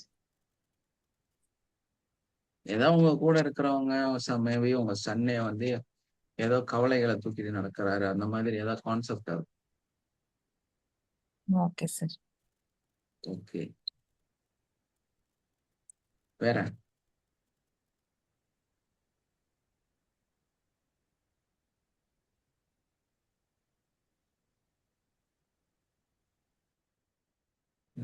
எஸ் சார் வணக்கங்க சார். சொல்லுங்க சொல்லுங்க. வாலிபால் எனக்கு ஒரு யானை வந்து ஒருத்தர் போயிட்டு மிதிக்கிற மாதிரி இருக்கு காட்டுக்குள்ள. யானை வந்து மத்தவங்களை மிதிக்கிற மாதிரி தோணுச்சா? என்னங்க சார்? வேற ஒரு நபரை வதம் பண்ற மாதிரி தோணிருக்கு உங்களுக்கு? கால வயித்துல வச்சு மிதிக்குதுங்க சார், ஒரு காலை, ரைட் காலை. அது அவங்க வலியில துடிக்கிறாங்க, அது மட்டும் தெரிஞ்சிச்சுங்க சார். யானை அப்படிங்கிறது ஒரு செல்வம். அது சரிங்க நம்மளோட சார். செல்வம். சரிங்க சார். அதனால மத்தவங்களுக்கு நம்ம ஏதாவது ஒரு பாதிப்பு ஏற்படுதா அப்படிங்கிறத வந்து நீங்க ஆலோசனை பண்ணுங்க. அப்படிங்களா? ஏன்னா யானை வந்து நம்மளோட சொந்த செல்வம். அது எப்பெல்லாம் யானை சரிங்க சார். வருதோ உங்களுக்கு பணம் நிறைய வரும். உங்களோட பணத்தோட நிலைகளையும் உங்களுடைய ஐஸ்வர்யத்தையும் காமிக்கிறது. அது மூலமாக சரி. யாருக்காவது பாதிப்பு இருக்கா அப்படிங்கிறத நீங்க பாருங்க. சரிங்க சார். ஓகேங்க சார். ம். பாக்குறேங்க சார். தேங்க்யூங்க சார். யாராவது உங்கள்ட்ட ஏதாவது பணத்தை கேட்டு இருக்காங்களா? போன ஏதாவது வாரத்துக்கு பிரச்சனை நாங்க பண்ணிட்டு இல்லைங்க சார். ஜஸ்ட் கார் லோன் மட்டும்தான் இருக்கு. இல்ல வேற யாராவது எதையாவது உங்க சொத்துல ஏதாவது கேட்டு ஏதாவது பிரச்சனை பண்றாங்களா? இல்ல அந்த மாதிரி பிரச்சனை ஏதாவது ப்ராப்ளம் இருக்கா? இருந்துச்சுன்னா அது ரிலேட்டடா தான் இருக்கும். கேஸ் நடந்துட்டு இருக்குது இல்லைங்க. ம், ம். வேற பிரச்சனை ஒண்ணும் இல்ல. ஓகே. அது ஒருவேளை அதுக்கு சம்பந்தமா இருக்கலாம் இல்லைங்களாங்க சார்? ஆமா, அதுல உங்களுக்கு வந்து உங்க பொருள் உங்க கைக்கு வந்து சேரப்போகுது. பட் சரிங்க அதுல சார். வந்து ஒரு சிலருக்கு ஏதோ சின்ன பாதிப்பு ஏற்படும் போல இருக்கு. அதை ஓ தாண்டி தான் உங்க சரிங்க. கைக்கு வரப்போகுது. நம்ம இந்த அந்த நிலையில எல்லாம் இருக்கிறனால சில சரிங்க இடத்துல சார். நம்ம சாக்ரிஃபைஸ் பண்ணி அவங்களுக்கு கொஞ்சம் பொருள் கொடுக்க வேண்டிய ஒத்து போக வேண்டிய இடம் உங்களுக்கு இருக்குதா இருக்கும். சரிங்க சார். சரிங்க சார். ஒரேடியா நீங்க எடுக்கும்போது மேபி அவங்க பாதிக்கப்படலாம். அதை கூட காமிச்சிருக்கலாம். சோ அதனால நீங்க ஓ கொஞ்சமா அவங்களுக்கு விட்டு கொடுக்கறது நல்லதுங்கிற மாதிரி இருக்குமா, அதை கூட சரி உங்களுக்கு சரிங்க. காமிச்சிருக்கலாம். அப்ப சரி, ஓகே, சரிங்க நான் சார். இவ்வளவு பெர்சன்டேஜ் எக்ஸ்ட்ரா விட்டு தரேன், நீங்க விட வேண்டிய சூழல்ல நீங்க இருக்கலாம். அது ஓகேங்க வந்து சார். நல்ல ஓகேங்க ஒரு சார். சுமூகமான ஒரு பிரச்சனையை தீர்க்கறதுக்கு வாய்ப்பா இருக்கலாம். அப்படி கூட சரிங்க காமிச்சிருக்கு. சரிங்க எஸ். சார். சரிங்க சார். தேங்க்யூ. ஓகே, தேங்க்யூமா, தேங்க்யூ.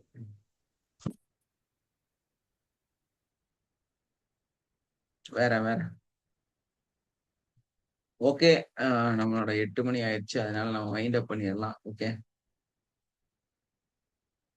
எல்லாத்துட்டையும் நாம திரும்ப ஒரு கோரிக்கை, ஒரு விஷயம் நம்ம சொல்ல போறோம். நான் அது ஆல்ரெடி சொல்லணும்னு நினைச்சேன், மறந்துட்டேன். பரவாயில்ல, கரெக்டா ஞாபகம் வந்துருச்சு. நம்மளோட கோர்ஸ் கவுன்சிலர்ஸா ஒர்க் பண்றதுக்காக கேட்டிருந்தோம். ஸோ அது வந்து ஒரு ரொம்ப ஆத்மார்த்தமா ஒர்க் பண்ணணும். அதே மாதிரி உங்க வீட்ல நிறைய பிரச்சனை இருக்கும், டைமிங் ப்ராப்ளம் இருக்கும். அதையெல்லாம் கடந்து நீங்க இந்த கோர்ஸ்குள்ளார வந்து சேவை செய்யறதுக்கான ஆட்களாக ஜாயின் பண்ணணும். ஸோ அந்த சேவை வந்து சிறப்பாகவும் இருக்கணும், அக்கறையோட இருக்கணும். அதே டைம்ல உங்களால நிறைய பேத்துக்கு பலன் கிடைக்கக்கூடியதாக இருக்கணும். ஸோ அதனால கோர்ஸ் கவுன்சிலர்ஸா ஜாயின் பண்ண விரும்புறவங்க நீங்க உடனடியா உங்களோட பெயரையும் உங்களுடைய இதை வந்து சொல்லலாம். நீங்க ஹேண்ட் ரைஸ் பண்ணாலும் ஓகே தான், இல்ல உங்க விருப்பத்தை சொன்னாலும் ஓகே தான். யார் வந்து கோர்ஸ் கவுன்சிலரா மாறுறீங்க?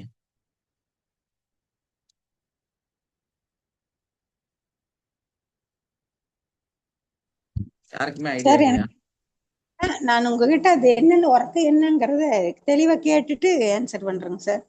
என்னென்ன ஓகேம்மா, ஒர்க் இருக்கு எனக்கு இஷ்டம் இருக்கு. நான் உங்ககிட்ட பேசுறேன் கண்டிப்பா, என்னென்ன வேலை கண்டிப்பா, இருக்குன்னு. அப்புறம் நான் உங்களுக்கு கண்டிப்பாங்கம்மா. பதில் சொல்றேன். தேங்க்யூங்க சார். எஸ்மா, தேங்க்யூ. வேற யாரு கோர்ஸ் தேங்க்யூ கவுன்சிலரா சார். சேஞ்ச் ஆக விரும்புறீங்க?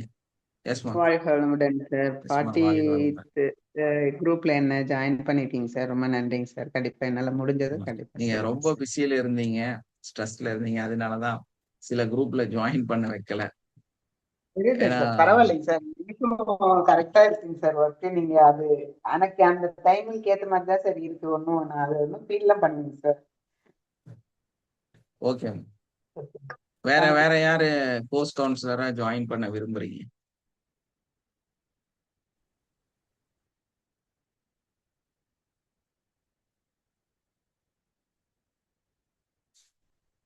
S, thank you sir. ஷியாமாவையும் நம்ம கோர்ஸ் கவுன்சிலரா 40வது பேட்ச்ல போட்டிருக்கிறோம். ஸோ வேற யாரு கோர்ஸ் கவுன்சிலரா ஜாயின் பண்ண விரும்புறீங்களோ அவங்க ஜாயின் பண்ணலாம். அதே மாதிரி இன்னொரு கொஞ்ச நாளுக்கு அப்புறம் தான் நம்ம வந்து அடுத்த அட்வான்ஸ் கோர்ஸ் நடத்த போறோம். ஸோ யார் வந்து ஜாயின் பண்ண விரும்புறீங்களோ அவங்க ஏர்லி பேர்ட் மெத்தட் நம்ம ஒன்று வச்சிருக்கிறோம். ஸோ அதுக்கு முன்கூட்டியே நீங்க வந்து பதிவு செய்யணும். அப்போ கொஞ்சம் டிஸ்கவுண்ட் தருவோம் உங்களுக்கு. ஸோ அந்த டிஸ்கவுண்ட் வாங்கிட்டு நீங்கள் வந்து அந்த இயர்லி பேர்டில் ஜாயின் பண்ணிக்கலாம். அதுக்கு இப்போவே ரெஜிஸ்ட்ரேஷன் பண்ணி வைக்கணும். அந்த டைமில் நம்ம டேட் அறிவிச்சதுக்கு அப்புறம், டேட் ஃபிக்ஸ் பண்ணதுக்கு அப்புறம் அந்த டிஸ்கவுண்ட் வந்து தரமாட்டோம். புரியுதுங்களா? ஸோ இப்போ வந்து நீங்கள் இப்போவே பதிவு பண்ணி வச்சா உங்களுடைய அட்வான்ஸ் கோர்ஸில் நீங்கள் டிஸ்கவுண்ட்டோட ஜாயின் பண்ணலாம். ஸோ அது யார் பிரியப்படுறீங்களோ நெக்ஸ்ட் பேட்ச் 2 மாதம் ஆகலாம், 1 மாதம் ஆகலாம், 3 மாதம் ஆகலாம், எவ்வளோ நாள் வேணாலும் தள்ளி போகலாம். எவ்வளோ நாள் தள்ளி போனாலும் நிச்சயமாக நம்ம வந்து அந்த ஒரு அடுத்த பேட்ச் நடத்த தான் போகிறோம். அதுக்கு இப்போவே நீங்கள் ரெஜிஸ்டர் பண்ணி வைக்கணும். அதுதான் இயர்லி பேர்டுங்கிறது. இப்போ நீங்கள் அதுக்கு உண்டான பணத்தை கொடுத்து ஜாயின் பண்ணிட்டீங்கன்னா ஃபியூச்சரில் உங்களுக்கு அந்த டிஸ்கவுண்ட்டோட நீங்கள் அந்த கிளாஸ் அட்டன் பண்ண முடியும். ஸோ அந்த வாய்ப்பை வந்து பயன்படுத்திங்க. யார் வந்து கோர்ஸ் அந்த நம்மளோட அட்வான்ஸ் முடிக்காதவங்க இருக்கிறீங்களோ அவங்க இனிமேல் ஏடிசி கிடையாது. ஸோ ஒன்லி அட்வான்ஸ் கோர்ஸ் மட்டும்தான். அதனால ஏடிசிங்கிற கான்செப்ட் முடிஞ்சிருச்சு. இனி வந்து நீங்கள் ஜாயின் பண்ணணும், அந்த நியூ மெத்தட் கற்றுக்கணுன்னாலும் நீங்கள் ஃபுல் பேமெண்ட் கொடுத்து தான் உள்ளே வர முடியும். சரி, நான் அந்த ஆஃபர் கட் பண்ணிட்டோம். இனி வந்து ஃபுல்லாக அட்வான்ஸ் இன்னொரு அட்வான்ஸ் கோர்ஸ் நீங்கள் பண்ணிக்க வேண்டியதுதான். இல்லைன்னா பழைய அட்வான்ஸ்லேயே அப்படியே இருந்துக்க வேண்டியது. ஓகே, அட்வான்ஸ் முடிச்சவங்க ஏடிசி அட்வான்ஸ் இனி கிடையாது. த்ரூ அவுட் நேரடியாக அட்வான்ஸ் கோர்ஸ் தான். அதனால ஃபுல் அமௌண்ட்டு தான். ஸோ அதனால புதுசாக நபர்களை தான் நம்ம வந்து அட்வான்ஸ்லையும் ஜாயின் பண்ண வைக்க போகிறோம். ஸோ அதில் கொஞ்சம் டிஸ்கவுண்ட் வேணும்னு நினைக்கிறவங்க நீங்கள் ஏர்லி பேர்டை யூஸ் பண்ணிக்கலாம். ஓகே, ஸோ நான் சொல்லிட்டேன், காது கேட்கலைங்கிற மாதிரி இருக்காதீங்க. கடைசியில் எனக்கு தெரியலன்னு தயவு செஞ்சு யாரும் சொல்லாதீங்க. உங்களுக்கு நல்ல காது கேட்குற மாதிரி தான் நான் சொல்லியிருக்கிறேன், தெரியற மாதிரி தான் பேசியிருக்கிறேன். புரியுதா? ஸோ அதனால் அது கேட்டுட்டு தெரிஞ்சுட்டு நடங்க. Okay, thank you all. Have a nice day. Love you all. Wind up பண்ணிக்கலாமா? Thank you sir. Thank you. Thank you, sir. Thank you. Thank you sir. Thank you ma'am. Thank you sir.